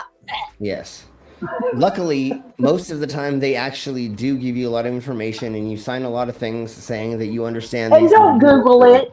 Don't Google your thing before you get it because it's just going to freak you out. Don't Google it. Just go with what the doctor says. Don't Google. So really quick, for example, type 1 and type 2 diabetes are some common chronic health problems in the U.S. But there are ways of now putting something in you that you can have the insulin pump. So it will just, when it notices a dip in, or it's a programmed device. I think it does actually look at. Baby, can you put something in me so I have a constant protein pump? Yes. I believe it's designed to take your blood sugar, and then it will, as needed, it'll give you the amount of insulin that you need. Yeah. Okay. That's what. Yeah. The program from so you're not having to remote prick yourself device all the time, or stab yourself all the time with a needle. It's an all-in-one device. Yeah, and it lasts like a couple months, I think, and then you have to get a new one put in or something like that at this point. I'm not sure about that, but yeah, I was talking with somebody who has one, and they were just saying to me that they have to be moved so often. Otherwise, you get sepsis or you get an infection or whatever. Infection sets in. So every they have to couple move months the or something, pump? they just So so they do it. And the thing is it has like 5 little itty bitty little like they're like tattoo needles. And it's got a little package, and the package has a bunch of insulin in it, and that's the other reason why it will eventually run out of insulin. And I don't think they can like fill it up at this point. I don't remember. I'm not 100% sure, but I was talking with somebody who has one. But yeah, they just like pretty much patch it on you, and then those needles are in there, and you have a device that tells it how much at what point. I've heard of that. The medicine patches, they can put them on your arms and deliver your medicine over time like that. Yeah. There's the slow dermal patches. They have those as well. They are modified release dermal patches with micro needles in, the same thing that they have for quitting smoking and now in skincare. Sweet. So our poll is so we're all going to be cyborgs soon. That's what we're saying. Yes, and that's what we're talking about today. We're pretty much just like talking about cybernetics or becoming bio. Because I'm a biohacker, we definitely just had to talk about it. So our poll is at 39% artificial dopamine neurons and 39% tattoo therapy. So we need a couple more votes or one vote to break the tie, and then we'll go ahead and get into that. Let me just double check to see if I had anything else. If y'all hear a lamb screaming in the background, he's not hurt. He's just fat and hungry. So that's we know that's how what's it called goes goats, right? Goats. Okay, we have goats and lambs, and they just scream for no apparent reason sometimes because they're fat and hungry. Yeah, sounds like having kids. Okay. There's nothing wrong with them. They're just like animal or pets. We understand. So really quick, while we're waiting for the poll to change, this is a new device that can be an artificial pancreas for diabetics. Oh, that would be really good. Yeah. See. So this implantable device, a new device prevents immune cells from accumulating near implantable device. So it has a certain coating on it so that it won't attract like cells to develop on it to make potential problems. It remains functional for much longer than typical drug-delivered implant, and that's kind of the thing over here they're showing is the implant that we were just talking about for diabetes. It's that thing, and it goes on your mobile phone, and then blah blah blah. Anyways, it might help develop an artificial pancreas to treat diabetes. That'd be amazing. Yeah, exactly. Because I'm going to need one soon. Anyways, implantable devices and cannula placement have long been used for treatment for diabetics. However, while these procedures are being performed, scar tissue may occur in the operation areas of the patient. This phenomenon is known as foreign body response. So it could be a problem for patients from time to time if they have like a weakened immune system or there's other problems that they have other than just this disorder. Well, not just immune disorders. The scar tissue can come on healthy people. Your body, any cut could give scar tissue. But it wouldn't become a problem. That would be the problem, is that if you're going to have to leave it in permanently, if the scar tissue buildup around it is going to make it to where you're not going to be able to have it permanently. They're going to have to do something else. And or it might inhibit its function, or the scar tissue can become so excessive it can cause issues with other organs and displacement or pressure, pain as well. That's a massive thing. That was it. So like, It's and we know the pancreas, is pretty sensitive. You can't live without your pancreas, and once it starts acting up, you get pancreatic cancer. There's no cure, and diabetes and all this. And so, if they could come up with something to help the pancreas, that would be pretty incredible. Pancreatic cancer, they could remove the pancreas and give them. You can't live without your pancreas. If they could do that, that could be amazing. That could save so many lives. Right. That's amazing. Okay, let's get further into exactly what this does. So it is just an implantable device that releases insulin into the body. It doesn't actually replace the pancreas. It just gives the body the insulin that it needs. And then once it's inside of you, once again, you don't have to have it taken out, going back in, any of that. I don't know yet exactly how it does that, but I'm guessing we will find that out right now. I mean, the new device developed by a researcher inflates and deflates in 5 minutes every 12 hours. We're looking at something different now.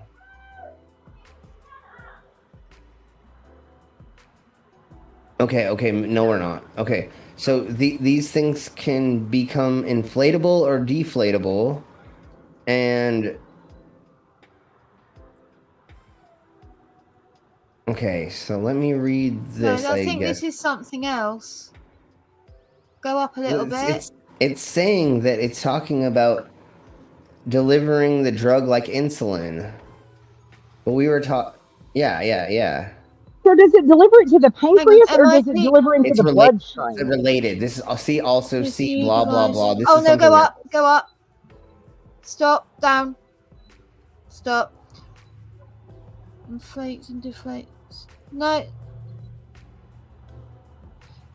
But that can't be the same thing as the picture they just showed, because it's it's solid plastic. This has to be something else.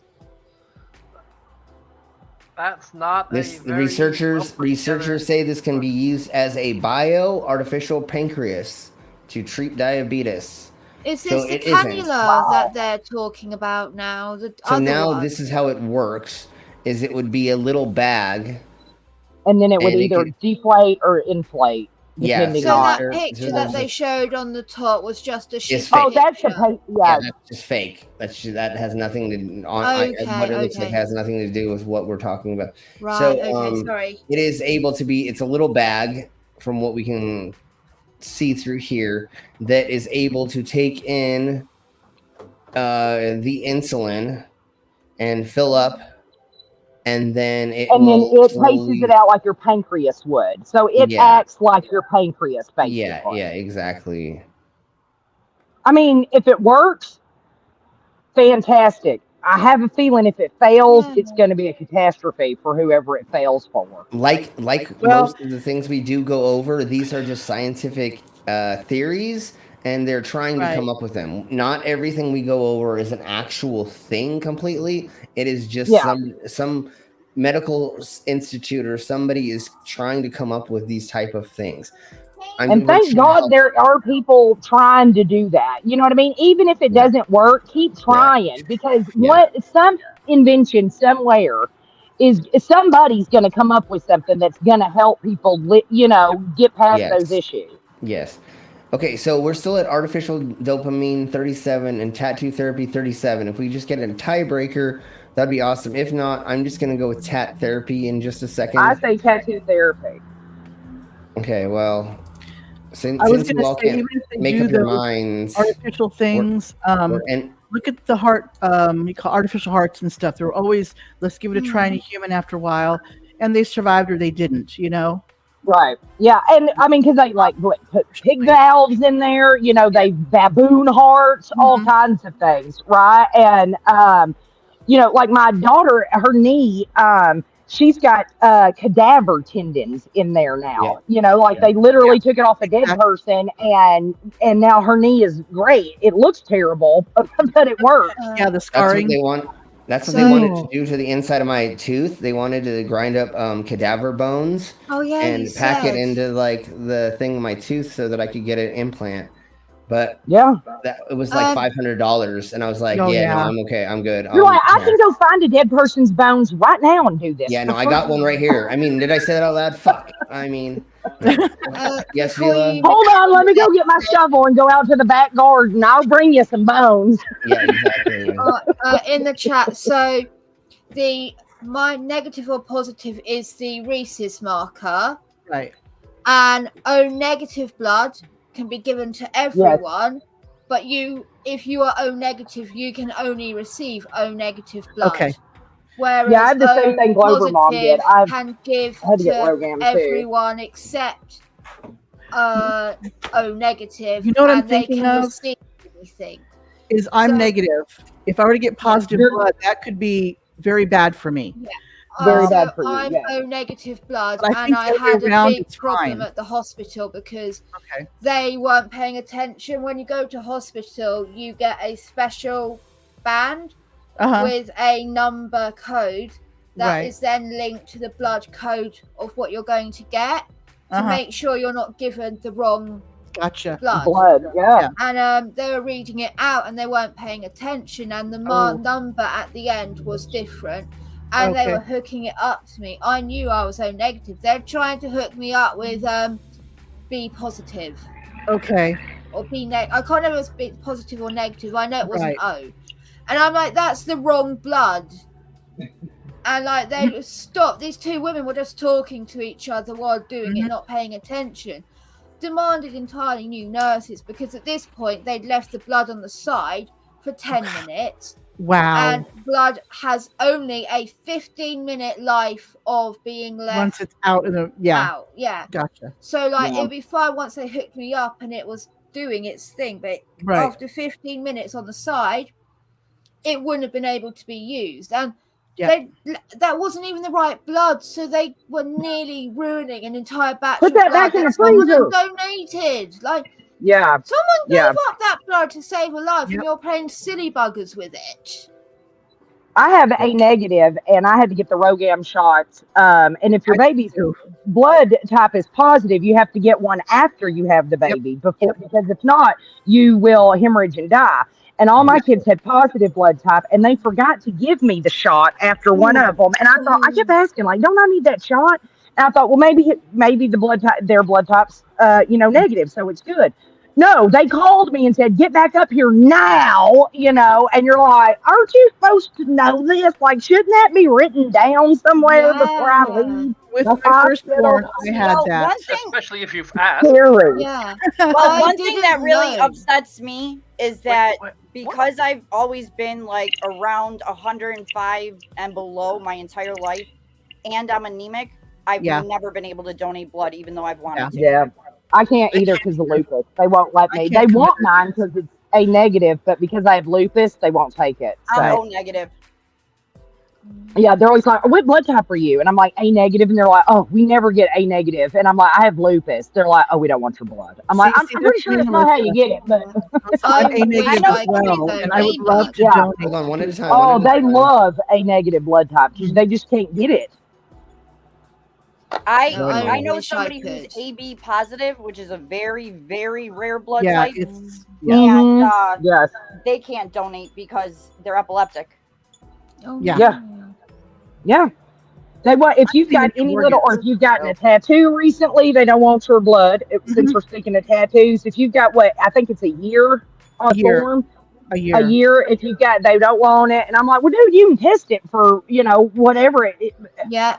So really quick before we get onto this, I'm O negative. I think that's the universal one, and because my tattoos, because my tattoos are too close to where they want to put the needle in, they will not take them. Even if my tattoos are I'm older than 2 years old, and I've never had gay sex. At least I tell them, and all this crap. They're like, oh, the tattoos are too fucking close to your armpit. Inside. Yeah, they're like, oh, we can't do that. Yeah, no, I want to give blood, and I'm a little too late too. They want you 120 pounds or something like that, and I'm like, I'm not that. What's weird is that the blood place told me that I could give plasma, but when I went to the plasma place, they told me I couldn't. I was rejected by so many places. And you would think nowadays they could take it and they could get out, or they could test it and be like, well, this ain't good. You know what I mean? And so whatever. But it's like lupus, you don't get it through the bloodstream. That's not like. But think about something. If you can't and they have issues, they're just not going to take it and put you through that. Yeah. Right. Because I don't think I can. So I've had like 4 or 5 blood transfusions. Like I've had serious internal bleeding and blood loss with all my surgeries. So I can't donate, which Goodness. fucking sucks. And it's trippy when you have a blood transfusion. You feel, I had one with an emergency miscarriage, and it was, after you get that blood transfusion, you feel kind of weird. Like it's a weird feeling afterwards. Yeah, your body's like, whoa. Okay, so let's get into this. Tattoo therapy is being researched as a new possibility for therapy in the medical field of relaxation, or kind of like when they stick the needles in you at acupuncture. There we go. It's kind of like that. But they're thinking this is going to be like done in a better way because it's going to be multiple times through different parts of the dermal layers, or the intradermal drug delivery systems are using this right now already. Right. And that's what, Mom, I think you were talking about. There is just the Band-Aid or the thing you put on your skin, but a lot of them are intradermal drug delivery systems. So they're already kind of doing this to put this in people's body. I mean, I think it's a really good idea because look at how many people are mutilating their body because of depression and stuff like that. Yeah. And I in use that it as a way for situation, therapy. they can make themselves feel better about themselves with the tattoo, and you're still feeling the release because you have something going into your skin. Yes. Right. Well, and let's be honest, tattoos, when you, like, I haven't had one in 20 years, but I remember getting mine. And once they get going, it is like, you're just like, oh, you just kind of relax into it. Your brain is not focused on anything else. It's just relaxed while you're getting this painful tattoo. Your body just kind of goes, all right, we're going to relax and not focus on anything else. It is like a forced meditation. Oh yeah, pretty much. I know where there's a place in Brighton, right?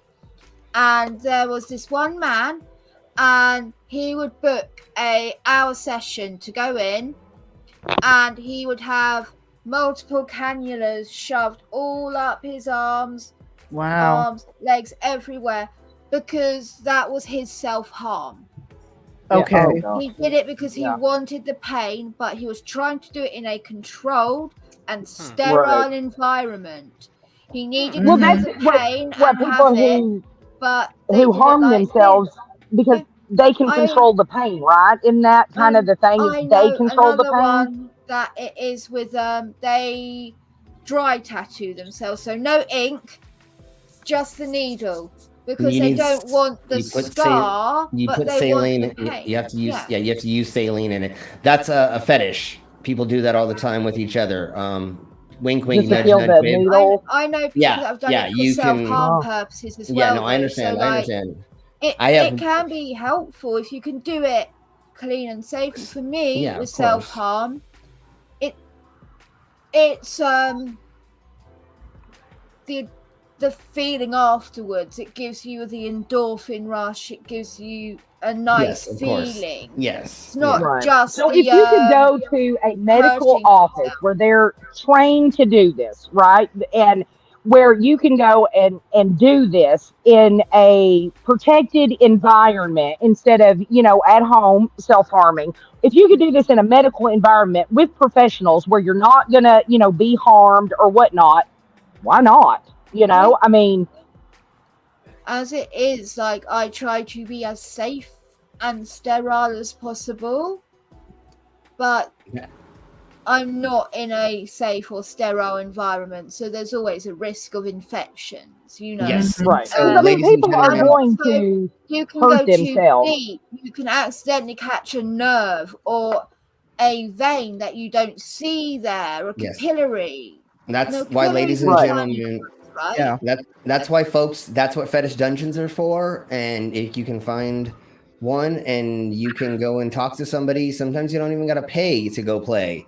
If you find somebody do it safely with people who are, careful and and you got a safe word or something, there are places, there are places for all those things that you can do safely in a sterile environment. There's always a registered nurse there.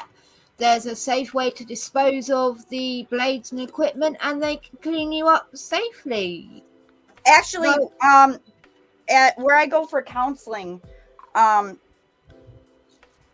there's substance abuse counseling there, and they actually have people that used to inject heroin as a form of therapy, instead of injecting other drugs and stuff as a form of therapy, they give them saline and have them inject the saline. Yes. Because it's more about the process sometimes than the actual drug, right? They get addicted to the process of it, right? For self-harming is this is a fake ice cube, frozen ice cube going across. So you've got the feeling of the cold going across, which sends nerve receptors, or a red pen doing it. So it gives the mind of blood, the reds, because it's the process of seeing your mind doing the action and doing this. So it's a way of getting your brain, tricking your brain that you're doing it without harming yourself. Right. And if you can do that under medical supervision, how many people would that save from really going too far and hurting themselves, or that don't want to be on medication, that just causes more issues. If you could actually go somewhere and go, okay, I need this done because, I feel like I'm going to hurt myself. And you do that, and then you go about your day, and you're not having to be locked up in a psych ward or anything like that. Why not? Yeah, because a lot of the time people don't realize, right? I self-harm. I don't want to die. I'm not suicidal at all. There's a big difference between the two. Not everyone that self-harms is in fact suicidal. Right. Actually, many of the people that self-harm aren't suicidal at all. They don't want to die at all. And that's just a they just don't know how to right. Like I had a sister that was a cutter. It was about getting her feelings out. You know what I mean? Like she had all this emotion built up and she just needed to get out. And by cutting, it got all that out. I wish I could drill a hole in my head and get everything out. That's how I feel with the self-harm wounds. It feels like it's just letting it leave. Yes. Right. Yeah. Actually, Vila, do me a favor, hon. Tomorrow during the day when you're up and you're not busy, hit me up in Discord. I want to talk to you. Okay. You guys, I gotta go because we gotta go walk our show animals. All right. Get ready for a stuff show, but I enjoyed it. Thank y'all. Yes, thank you. I'll be listening. Bye. Have fun. Bye, everybody. Bye. Right. No, Vila, my daughter used to self-harm, and we actually got her some mental health help. Yeah. And it helped her. Now she has like a tattoo of a hummingbird that covers the scar where she used to self-harm. That's cute. The hummingbird is in memory of her grandma, which we called her Mamu. Oh. And so she doesn't do that anymore. Yeah. Oh God, 5, 6 odd years? No, longer. Mm-hmm. I was nearly like, I think I was close to a decade or something. Clear of self-harm. Relapsed recently in the last year. Okay. But at the moment, I've not self-harmed for like a few months now. Yeah. Hers is more because her big sister abused her, and we did not find out till afterward. Oh no. And her big sister has been estranged from us for like 10 years now. Yeah. Oh so, gosh, poor sweet by her own decision, she estranged herself from the family. Yeah. But it screwed my daughter up to no end. So I can imagine. Yeah.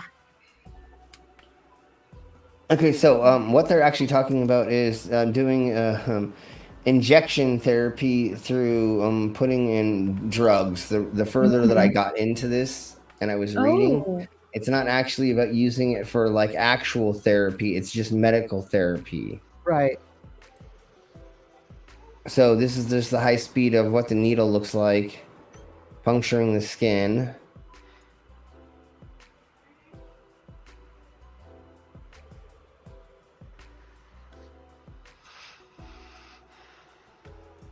So that's how far down it goes.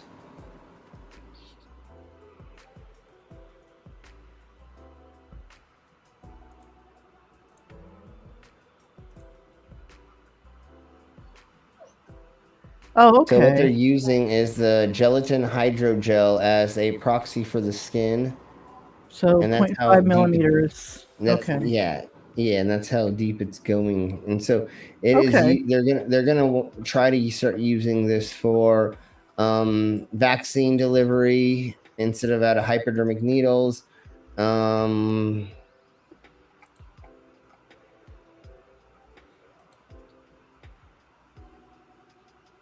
So it says the tattoo needles bring a possibility of applying vaccines to a larger area of the skin using multiple smaller punctures and a larger application to the area, and the response of the body's immune system will allow it for the possibility of smaller doses and fewer side effects. So they're just thinking about using clustered needles. The dose that goes in? Because as we know with the tattoo ink, we only know how much clings on the needle, hollow inside, and going in. Yes. Okay. So just like Mama was talking about, they're using these little patches that have micro needles in it, and you put it on your arm and you leave it for so long and you take it off. So all of that will absorb into your body eventually. So I believe the micro patches have the dose on them, or yeah. Like I just wonder with the tattoo needle how they can guarantee. They're just—it's the same. Oh, yeah, that's true. No. It's just the micro needles that they are using already in these things. Okay. This company is just saying like how you could do it in a different way, but it's exactly the same. Is the micro doses they're putting in. They're not going to be taking a machine, Vila, and tattooing somebody with it. They're going to make a device that's going to go on them, and then it's going to. Okay, cool. Because that's what it looked like from the video. Yeah, no. And I'm like, what they were talking about is how the tattoo needles go into the dermal layers and how you could potentially put drugs in there instead of ink. But not as you're not gonna walk into a tattoo artist and be like, give me my vaccine. That would be amazing though. Let me get my vaccine tattooed in me. I would still go for tattoos with a little microdermal thing, so you have something pretty to look at while it's sitting on your arm. Yeah, you know what I mean? That would be great. I'd still go for one big needle though. Just get it done with quickly. Okay, so what was the next thing? These could be more of the time-released medicines. Like when you need a medicine over time, you just put on the little dermal patch. Can you imagine the vaccine just being a sticker? Like the kids, you're just like, time for your vaccine, stick it on, and that's it. That's what they're trying. That's exactly what they're trying to make it. Then children would stop being scared of going to the doctors and getting vaccines. Parents wouldn't have to feel like. But like, I'm scared to take Willow Faye because I know I've got to have to like pin her down and like. It's always the hardest thing. I remember that with my kids. Don't like it. Hard. No. Did you go over artificial dopamine already, baby? That's what. Yeah. I thank you, baby. I can't see the percentages on the poll. It's not letting me see it. So. But I was gonna say, Vila, can you imagine the medicine with the kids like that? And have like they have the Band-Aids now. You have like cartoon characters on it. Yeah. So they'll like, oh, cool, okay. Put it on there, and so they're not as scared to get it. Yeah. Yes. So that'd be amazing. Yes, it would. So there is an artificial neuron that can receive and release dopamine now that they're hopefully able to put into the body. A team of researchers from the Nanjing University of Post. Obviously, I butchered that. Who cares? The Telecommunications and the Chinese Academy of Science in China and Nanyang. Yep. Probably pronouncing it wrong too, but Yeah. Technological University and the Agency of Science, Technology and Research in Singapore developed an artificial neuron that is able to communicate using neurotransmitter dopamine. They published their creation and expected uses for the Journal of Natural Electronics. Okay. As the researchers note, most machine-brain interfaces rely on electrical signals as a communications medium, and those signals are generally one-way. Electrical signals generated by the brain are read and interpreted. Signals that are not sent to the brain. What? Signals are not sent to the brain. Are not sent to the brain. Okay, well, sure. In the new effort, the researchers have taken a step towards making a brain-machine interface that can communicate in both directions, and it is not based on electrical signals, instead by Instead, it is chemically mediated. Yeah. Interesting. The work involves building an artificial neuron that could both detect the presence of dopamine and also produce dopamine as a response mechanism.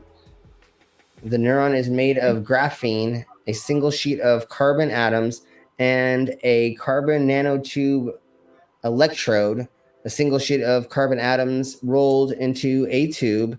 And then they added the sensor capability of detecting the presence of dopamine and the device called a... What is that? Memristor? Memristor, I think. Okay, that is capable of releasing dopamine using a heat-activated hydrogel attached to another part of their artificial neuron. So here is it working.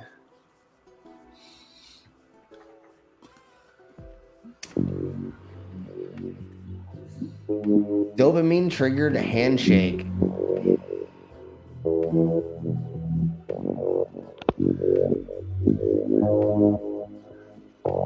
But wouldn't there be like quite a big delay between it triggering the release of dopamine and the other part? Should be pretty instant, right? I mean, you get dopamine dumps like pretty fast when you like achieve a goal or something. Doesn't it happen pretty fast?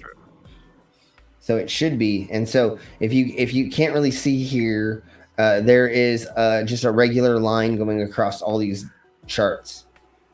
So hope as soon as this does what it's supposed to, there should be a huge spike in it, I believe. Okay, it tells you below what's going on. What? The paragraph below tells you how they do the mechanical arm, how they do move the arm. Okay. Well, yeah, we'll get to that in a second. We'll get to that. Yeah. So now when they added dopamine. Did he already shake the hand? No, not yet. Okay. Hand down, but it didn't do anything yet.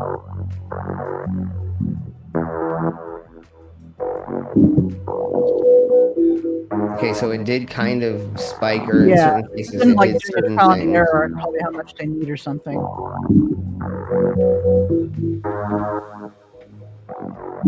Or there we go.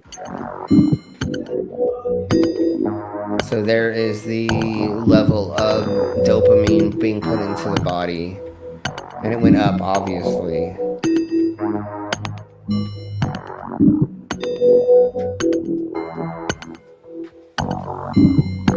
So this little thing down here at the bottom, that's what is the dopamine thingy-mabobber. That's the sensor what we're talking about.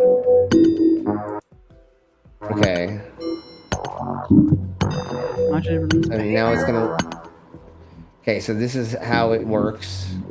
The hydrogel releases microfluidic into the microfluidic channel of the dopamine.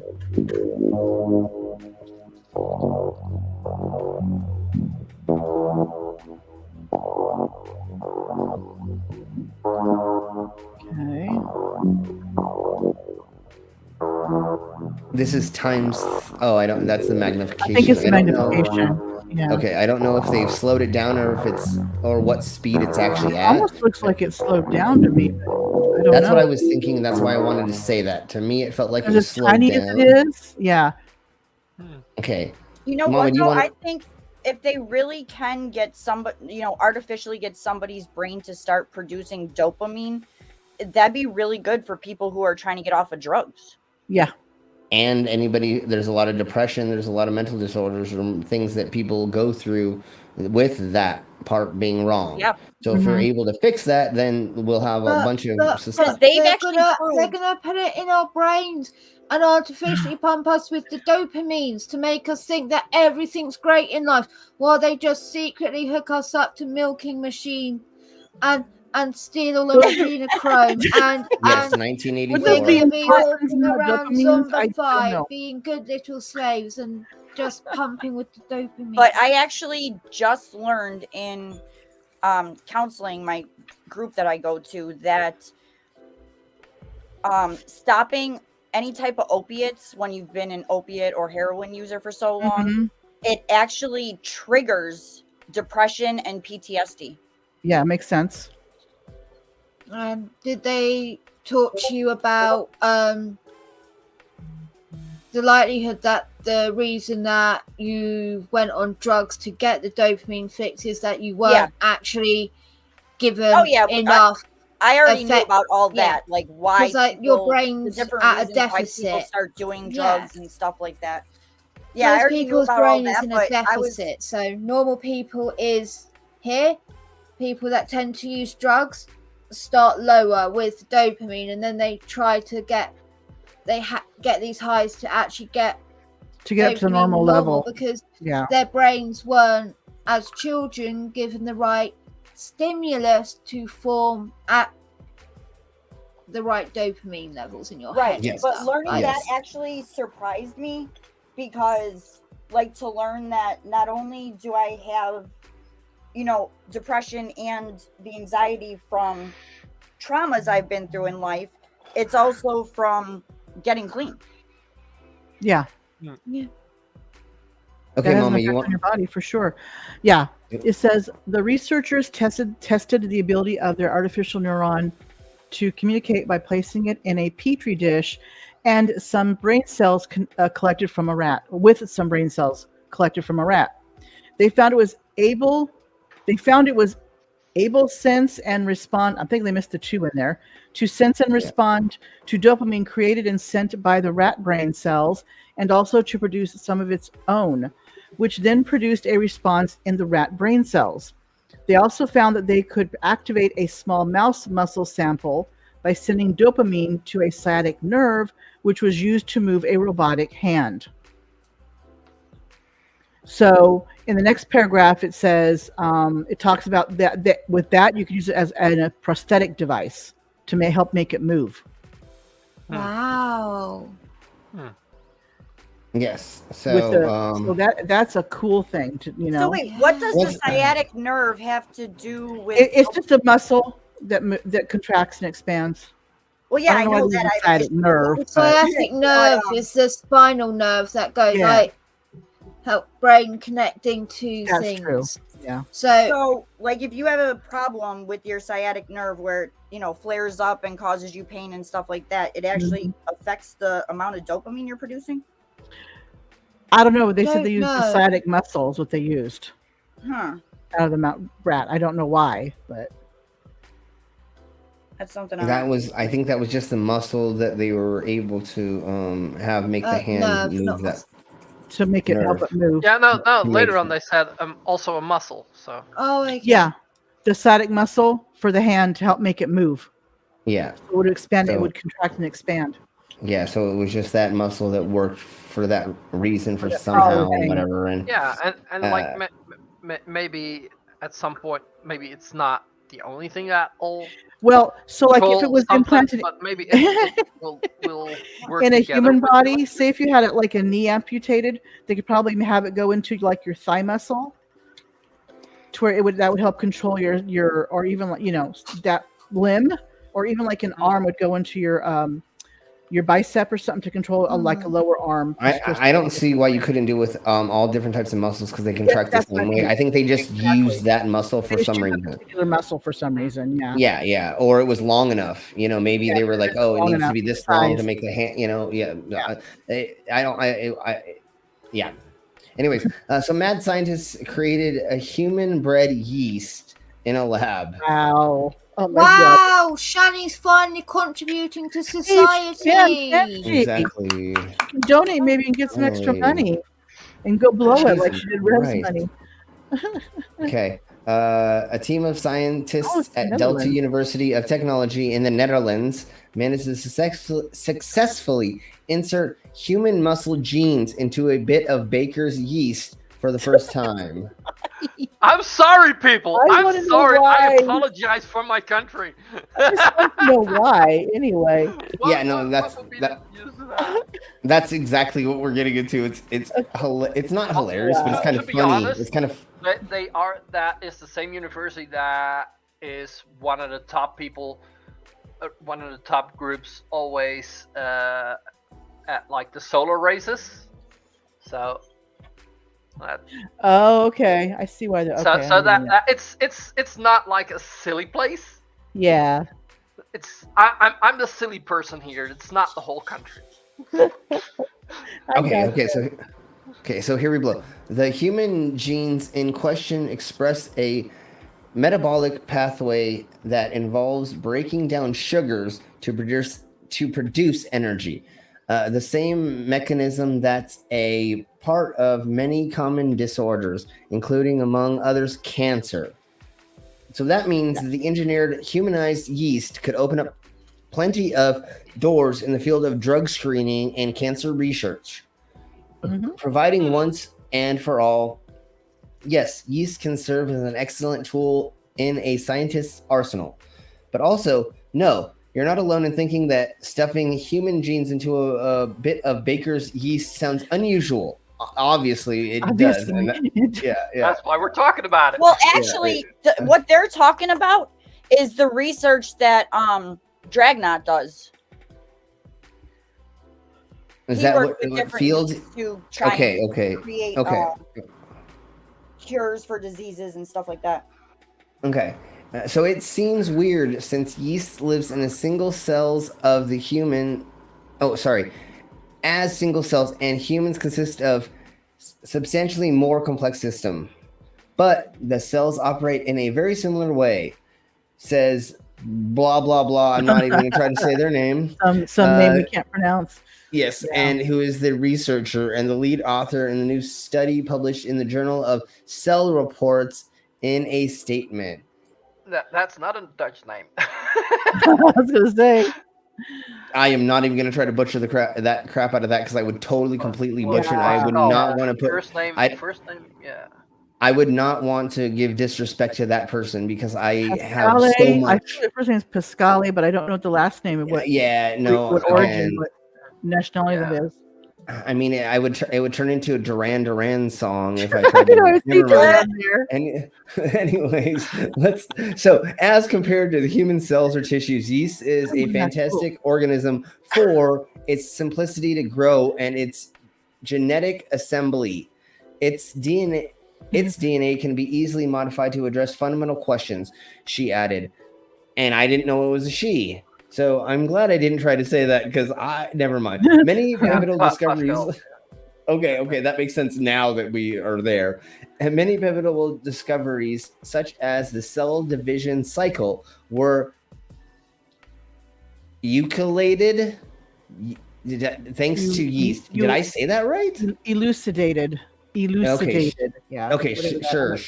I've heard it before, but not sure what it means. They're trying to trip me up. They're trying to trip me up. They're trying, Slim, really hard. It's them. It's all they. It's all they. This time it's the Dutch government. It's the government. They doing it. They took our guns. And anyways, the research also demonstrates the power of gene editing. We didn't just transplant the human genes into yeast. We also removed the corresponding yeast genes and completely replaced them with the human muscle gene.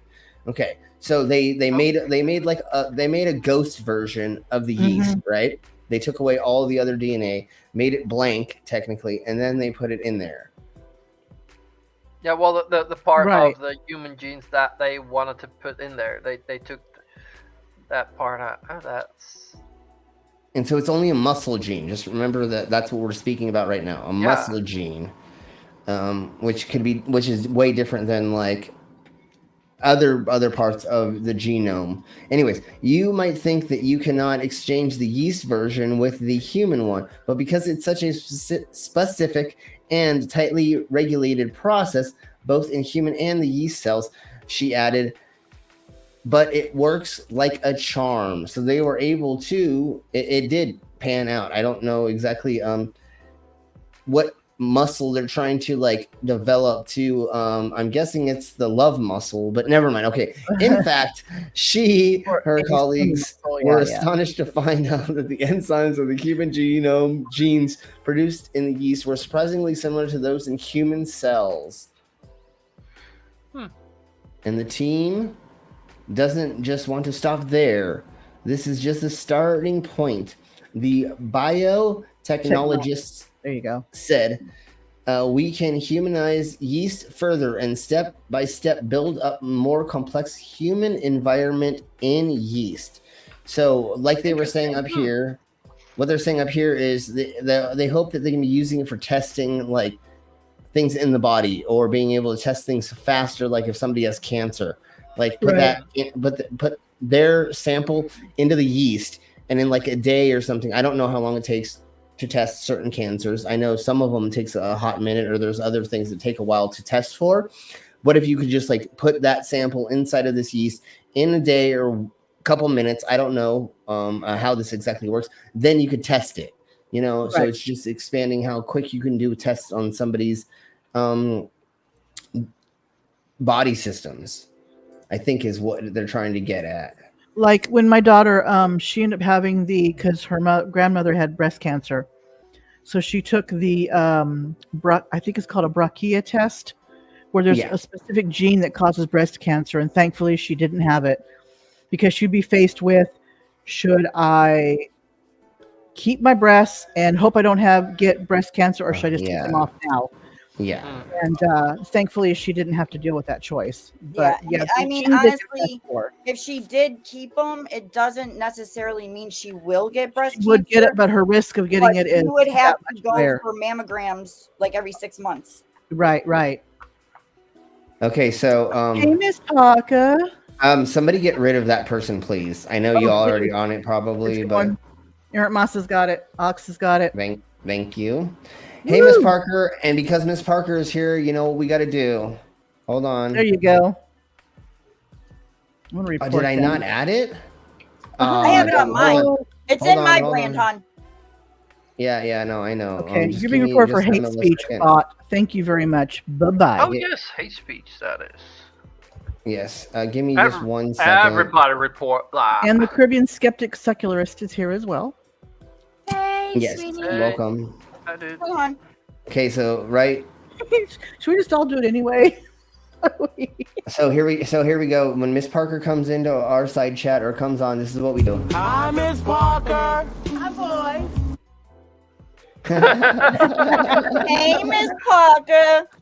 So welcome, Miss Parker, and hello, Caribbean Skeptic. Welcome. I'm glad you're here.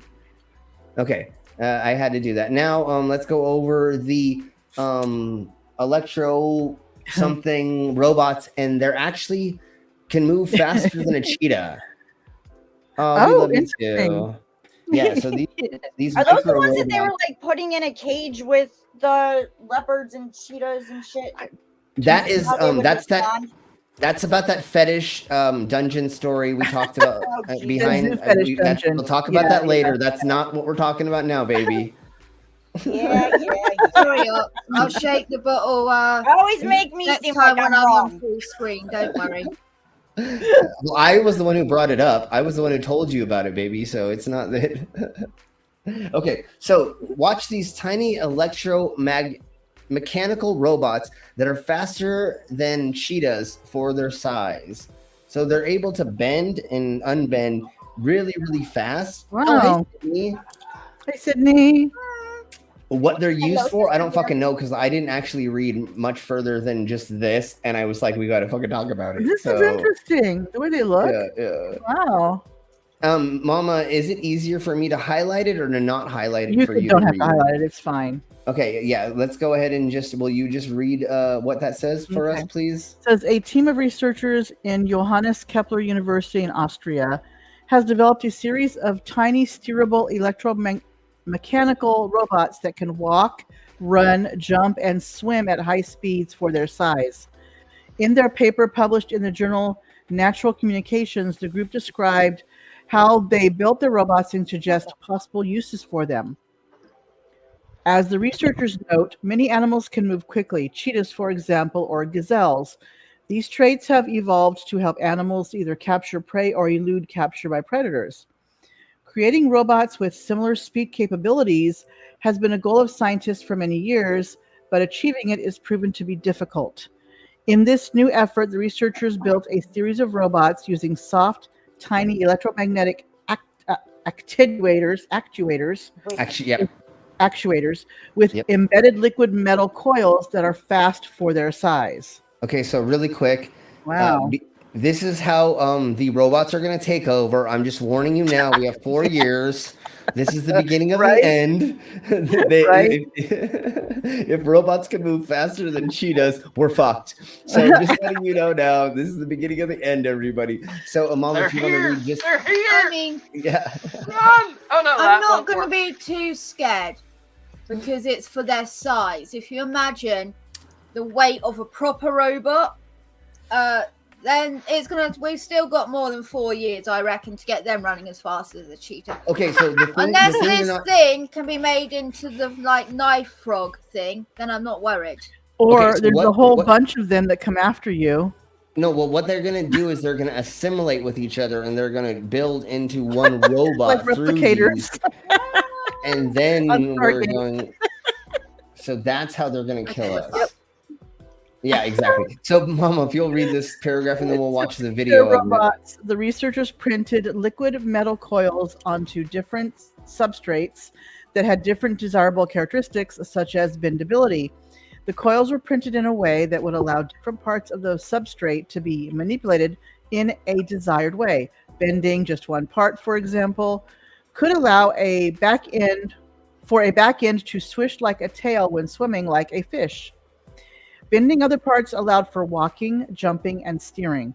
The researchers also added other elements to enhance performance, such as sawtooth or L-shaped feet.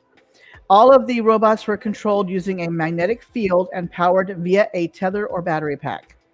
Remember, though, there's no magnetic field because the flat Earth. And no, I'm just fucking with you. We only have the one pole, right? Yeah, there's no gravity. The elephants underneath it. Oh, them elephants underneath the flat Earth. They really are pissed off at western New York today. Yeah, why, baby? It's been 40-mile-per-hour winds, half-inch size hail. It's been crazy here. So that means they're farting. Oh, that's right. I've got a little secret, right? So, when there's an earthquake, it's because one of the elephants has farted. There you go. Now, Okay, when so there's what's really a happening rain, here- it's because one of them's blowing its nose up. Yeah. So what's really And when happening it here right when now it is all snows, four you of don't them wanna are. know what's coming out of the elephant. What's really happening here right now is the turtle that they're on is farting out pooping out little tiny ice balls, and they're sucking them up, and all 4 of them are shooting them into the sky over New York right now. Good aim. Right? That is. Yes, they're totally hailstones and not magic elephant jizz. And that's how the world works. The turtle's pooping the hail. Because if you thought about it real hard after hitting yourself in the head with a big hammer, it must be true, right? Every time I go and I drink all that moonshine and I wake up and I go, why did I fuck my sister again? Everything I think is true. Anyways, let's keep going.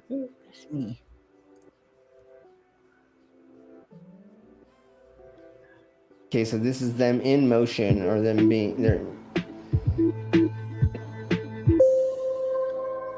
Oh wow, look at that.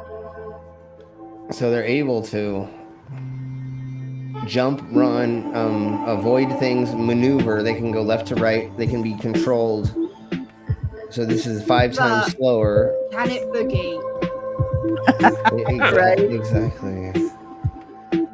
Looks like it's dancing right there, actually. There you go. Now it's going in. There you go. I almost want that in my butt. Exactly. So there's it in water, so it can be used to swim as well. Oh yeah, do that. I like that motion. Hey.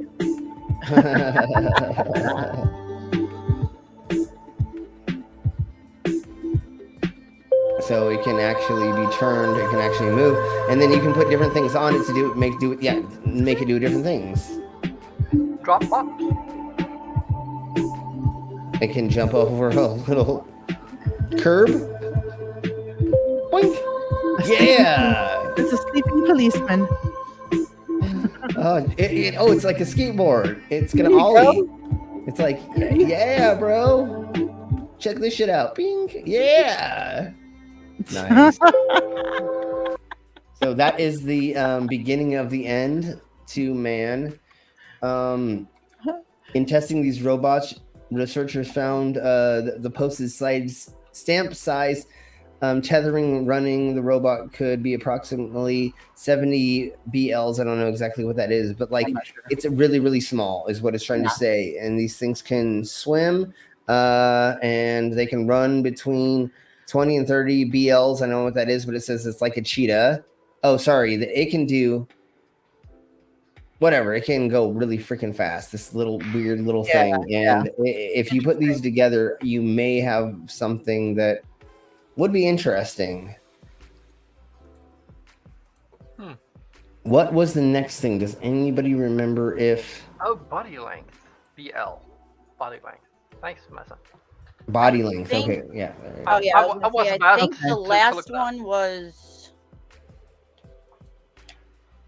Was it a wearable biosensor? I think that's what it was. Wait. What is the name of the stream? God damn it! Let's see. Miss Parker asked, "What happens when it gets a hoodie and bag is Skittles? When it gets a hoodie and bag is Skittles." I'm not sure. It was gonna be really, really horrible. I'll do it. They get shot by the cops. Never mind. Sorry. God damn it. Okay. Anyways. God damn it.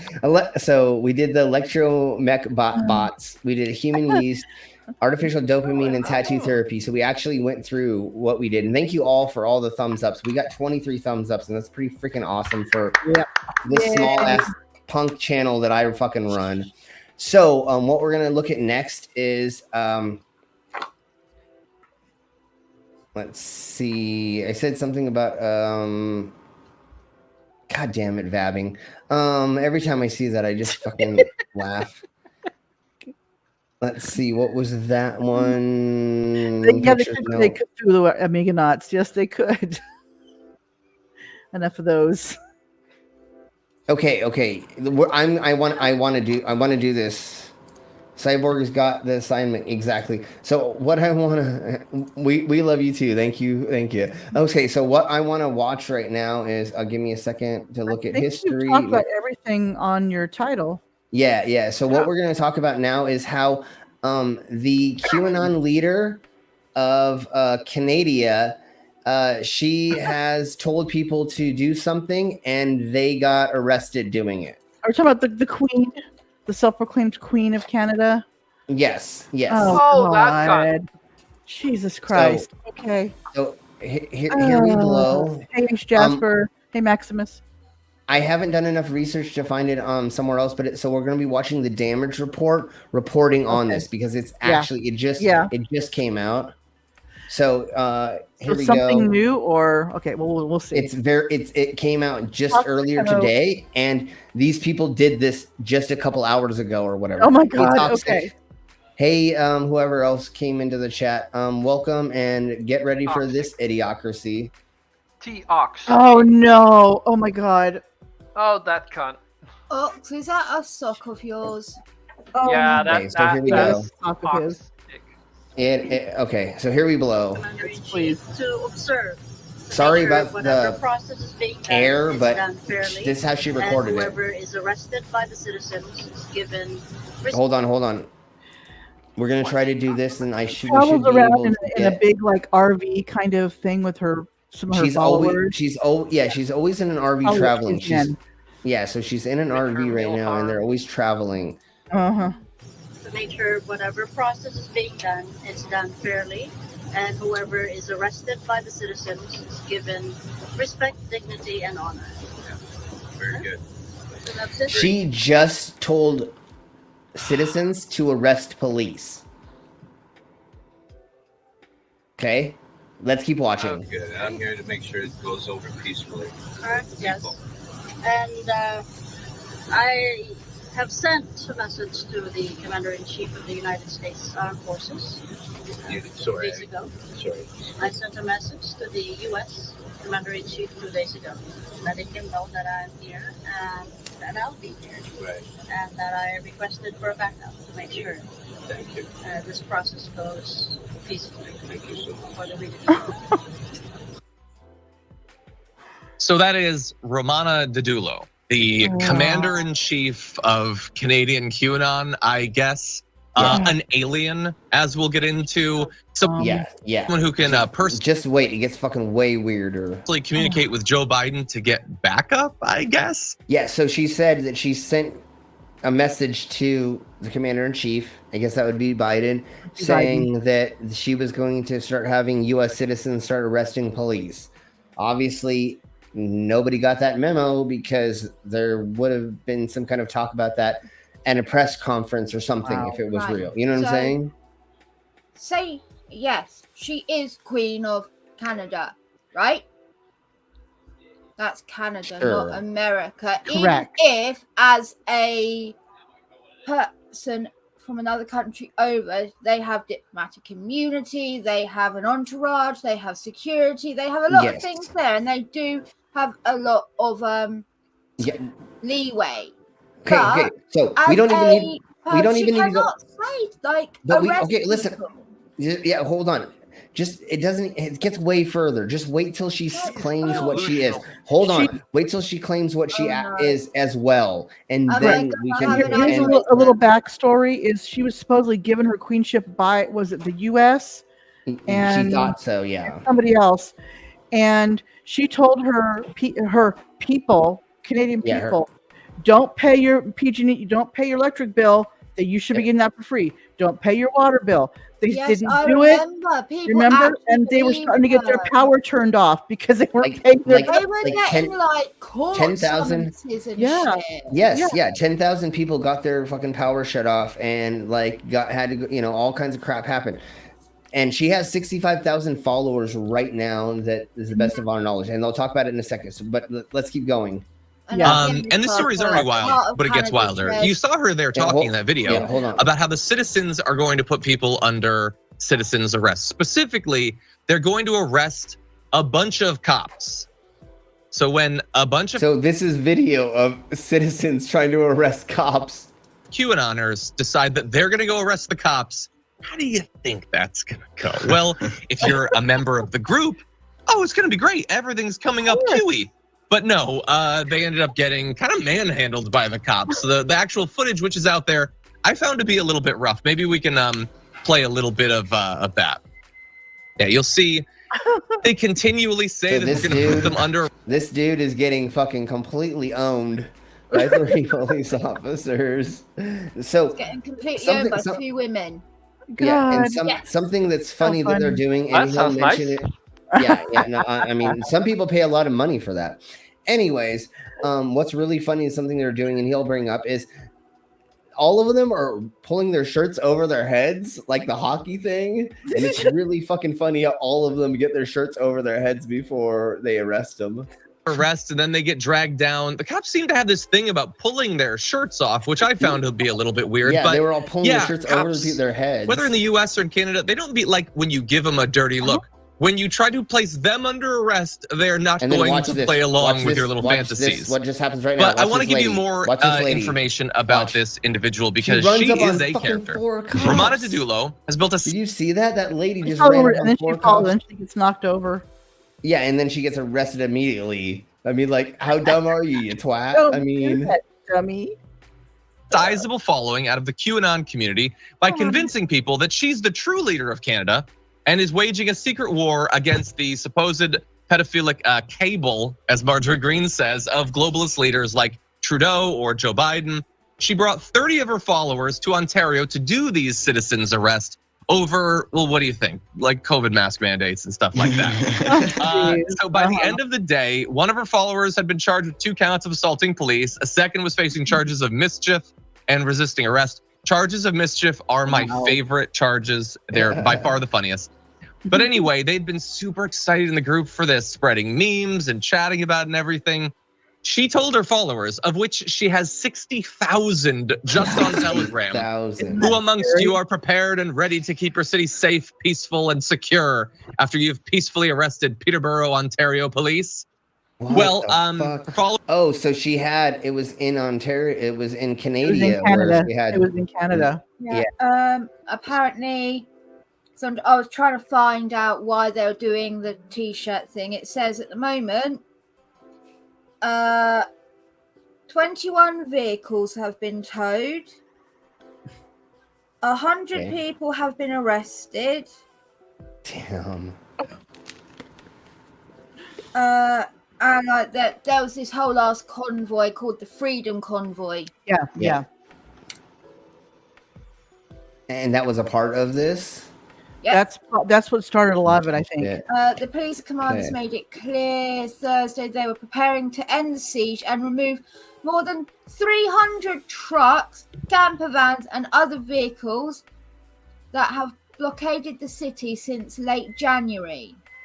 And then that's been over I'm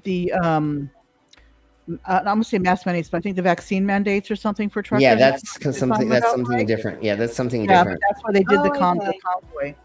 That's where this just happened like an hour ago or two. Isn't that crazy? Right before this stream started is when this happened, and that's why I picked onto it. Or some of them are being locked up. There's no sign yet that she's facing charges, but even if they do come for her, they're going to have a hard time getting her because she has certain special powers. She claims she can become invisible by cloaking herself. I think she watched Star Trek at some point. This power is not unusual for beings of her race, she says. She is not of this earth. She is a member of a highly advanced alien race, an Arcturian, an alien being with special celestial powers. She believes, or she told a news source. She believes. She believes she can fly. Anyways, so this is what she's claiming. She's the Gilcord Schuler of Canada. Yeah, so Vila, she's not American or Canadian. She's from another planet, and she came here to teach us how to behave while she's fucking up people's lives and getting them to get arrested. So I've got a thing saying 3 Romana Yulo followers charged after attempting to arrest Peterborough police officers. Yeah, that's what I thought. I thought it was only a couple people. If this was in Ontario, that means this has also happened elsewhere a few days ago as well, in another bit. Okay. What? I thought this was today. I don't know. Anyways. I searched for Arcturian on the internet because it sounded vaguely like one of the aliens from Star Trek Voyager, and it might be based on that. But no, there's a lot of videos and books about the Arcturians and their special technology and everything. She's just one of them, Jackson. What do you think about the Queen of Q? Oh man, I think many things. Well, first, the thing that really drew me in the article that we read for this, or one of them, the opening quote, it said, "People on a mission to arrest cops on behalf of self-proclaimed QAnon." Okay, hold on. ADERS, the traitors, but spelled wrong, will face a military tribunal punishable by fire squad or hanging. If you're gonna be arguing that you want to put the traitors to death, you should know what the word actually is. Anyway, Arcturian technology right there. Arcturian technology. Maybe she said she wanted to put all these people to death as well. I believe she said if parents that give their kids a vaccine should be put to death. I do recall her saying something like that. Yeah, it was something like that. Mm-hmm. Yeah. All right, folks. Just amazing. Yes, very insane, crazy. Let's see. I have one more thing to show y'all. Well, yeah, at least one more thing. Okay. Where is it?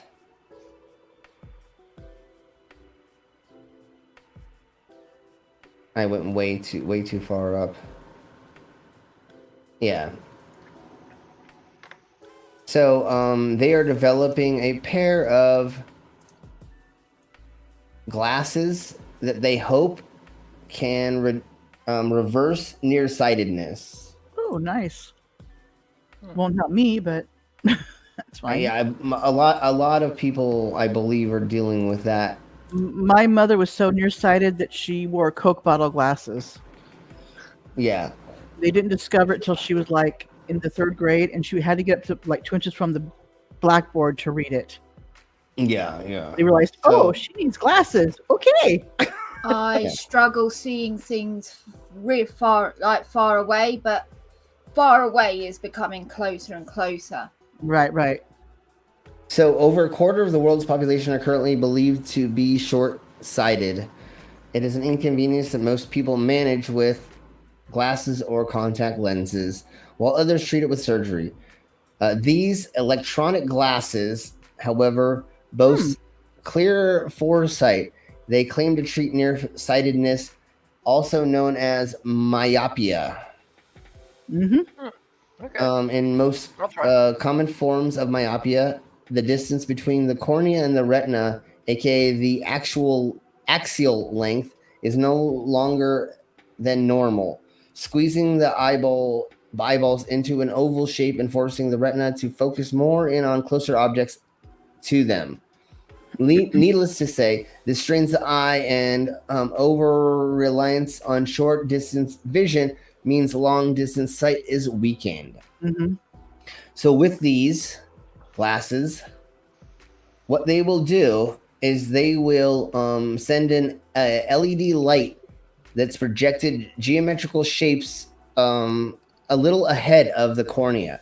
So it's causing your eye to focus in on those distances and practice looking further or being able to. So it's more of just like an exercise for your eye kind of glasses. Yeah. All it is it's just like going to make everyday wearing. Do you know what I mean? It's like So instead of getting like surgery or anything, hopefully you can just like buy these glasses. It's probably going to be fucking expensive at first. I'm sure. And then you hopefully will be able to like not have to wear glasses. This is So I don't know how. Like those glasses for people that are colorblind.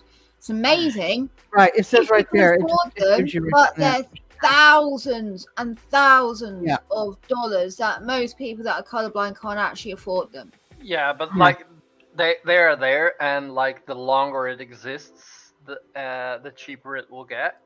Hopefully. Okay, so but like what I get from this is so like being nearsighted is because you look close by more. So basically, it's an effect of our screens. All hail to the screen. Well, what's interesting is my daughter is nearsighted in one eye and farsighted in the other. What? Interesting. Yeah. When I got diagnosed with being not able to see things far away, the opticians also said it was called like screen, like opticians call it like screen eyes and stuff like that from looking at your phone too often. It was like, how often are you on your phone? And that at the time, I hadn't been on it a lot because I didn't really have the internet. And I'm like, oh, not a lot, but I read a lot of books. Oh, that's it. That's probably why. Because like it's mostly associated with people that are in front of things close a lot. Yes. So your eyes lose the ability to. It's like a muscle that weakens almost. Yeah, like, no, exactly. Okay, so as moves back from the screen. Lucky I found that out because that's when they found out I've got cataracts. Oh, okay, yeah. We all have cataracts to some degree, believe it or not. So as of August 1st. These glasses have begun to go on sale, limited time in Japan. The Kubota Pharmaceutical intends to expand the availability to other parts of Asia. Right now, they filed registration with the U.S. Food and Drug Administration. Reports that the eyewear have been approved as a medical device. In Taiwan, it's been approved as a medical device. So there is 2 places now that it is being used, and they're trying to get to it. And that means if it's been passed as a medical device, surely that means it's actually undergone very rigorous testing and been Yes. proven to work, because it That's can't what- be deemed a medical device if it's just bullshit. That's exactly. good. Yeah, exactly. So right now, the customers are being charged a whopping 770,000 yen, but in America, that's only $5,000.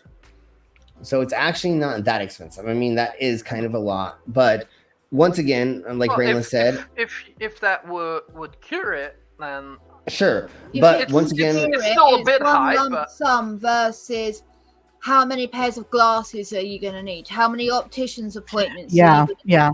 Contact lenses. If you use contact lenses Mhm. over the course of your life, let's say you get diagnosed with it as a teenager, it's going to deteriorate. You need to get your eyes tested at least once a year, once every 2 years. You generally need new glasses every 2 years. That's if you don't damage them. Glasses aren't cheap. They can cost between, over here, minimum end is like 80, 90 pounds. And that's maybe you can get the NHS to help pay. They only pay for £80. Anything above, they won't help. You have to pay. That's a lot of money. So it's one big lump up front. Not everyone can afford this lump up front.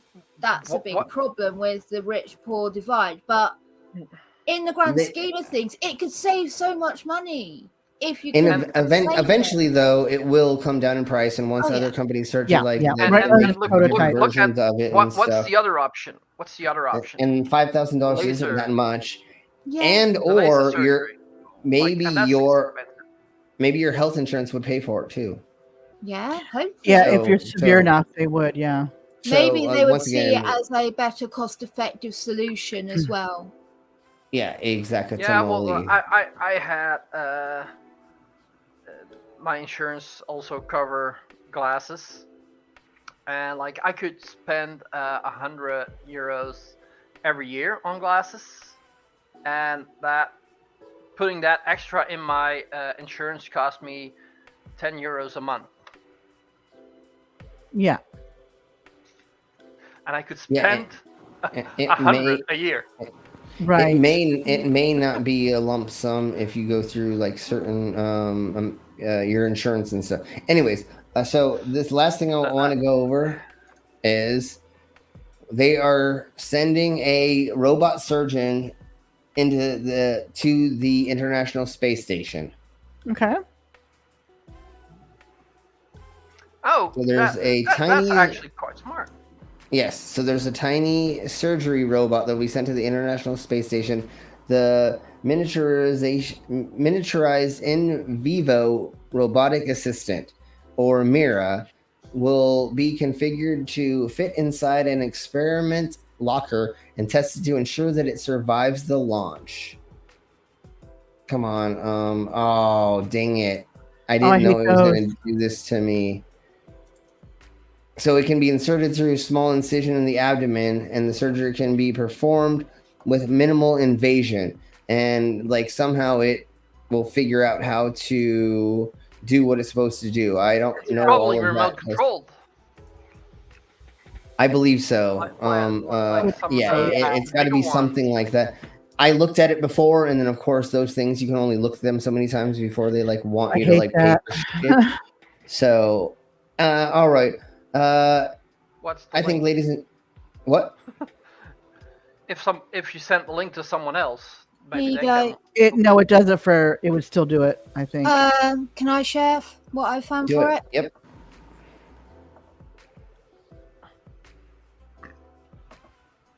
No, but usually those sites let you read one or two articles a day. So, miniaturized surgical robot is headed for space. Can operate autonomously. Wow.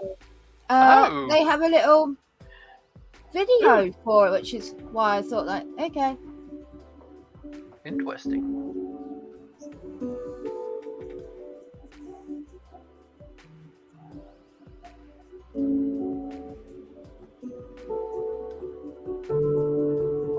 Operate autonomous. Yeah, sorry, I would not trust that yet.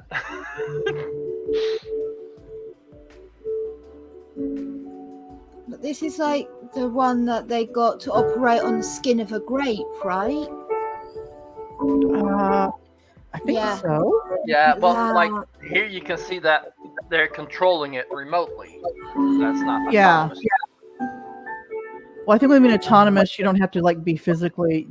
I do know that when I had my hysterectomy, that was done with like robot arms that the doctor was controlling. Okay. But this is like he was attached to those robot arms, but he was away from it. I'm guessing this is more. It's more like a remote controlled kind of thing. Oh, okay. Yeah. Because there's no wire. Yeah. See? If a surgeon can do this for the people in the space station, right?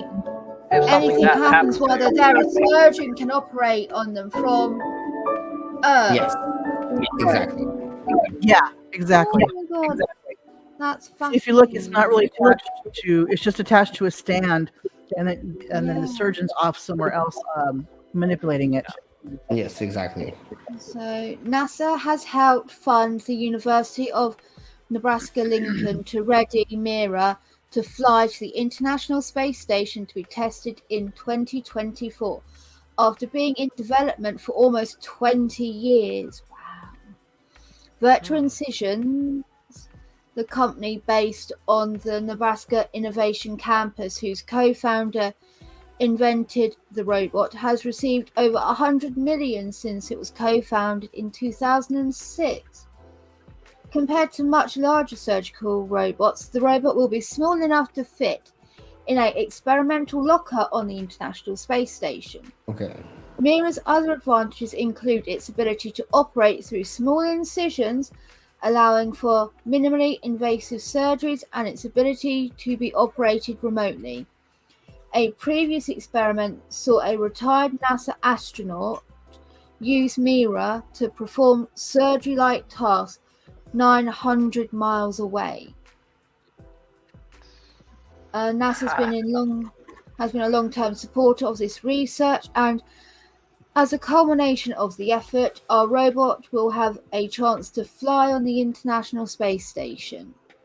But like, of course, NASA is interested in that. Like, if something bad happens up there, they're screwed. Yeah. Same as in places like Antarctica, things like that, where they don't have access to surgical equipment, medications. That could be a game changer for. Yeah, you could take that with you. Yeah. Yeah.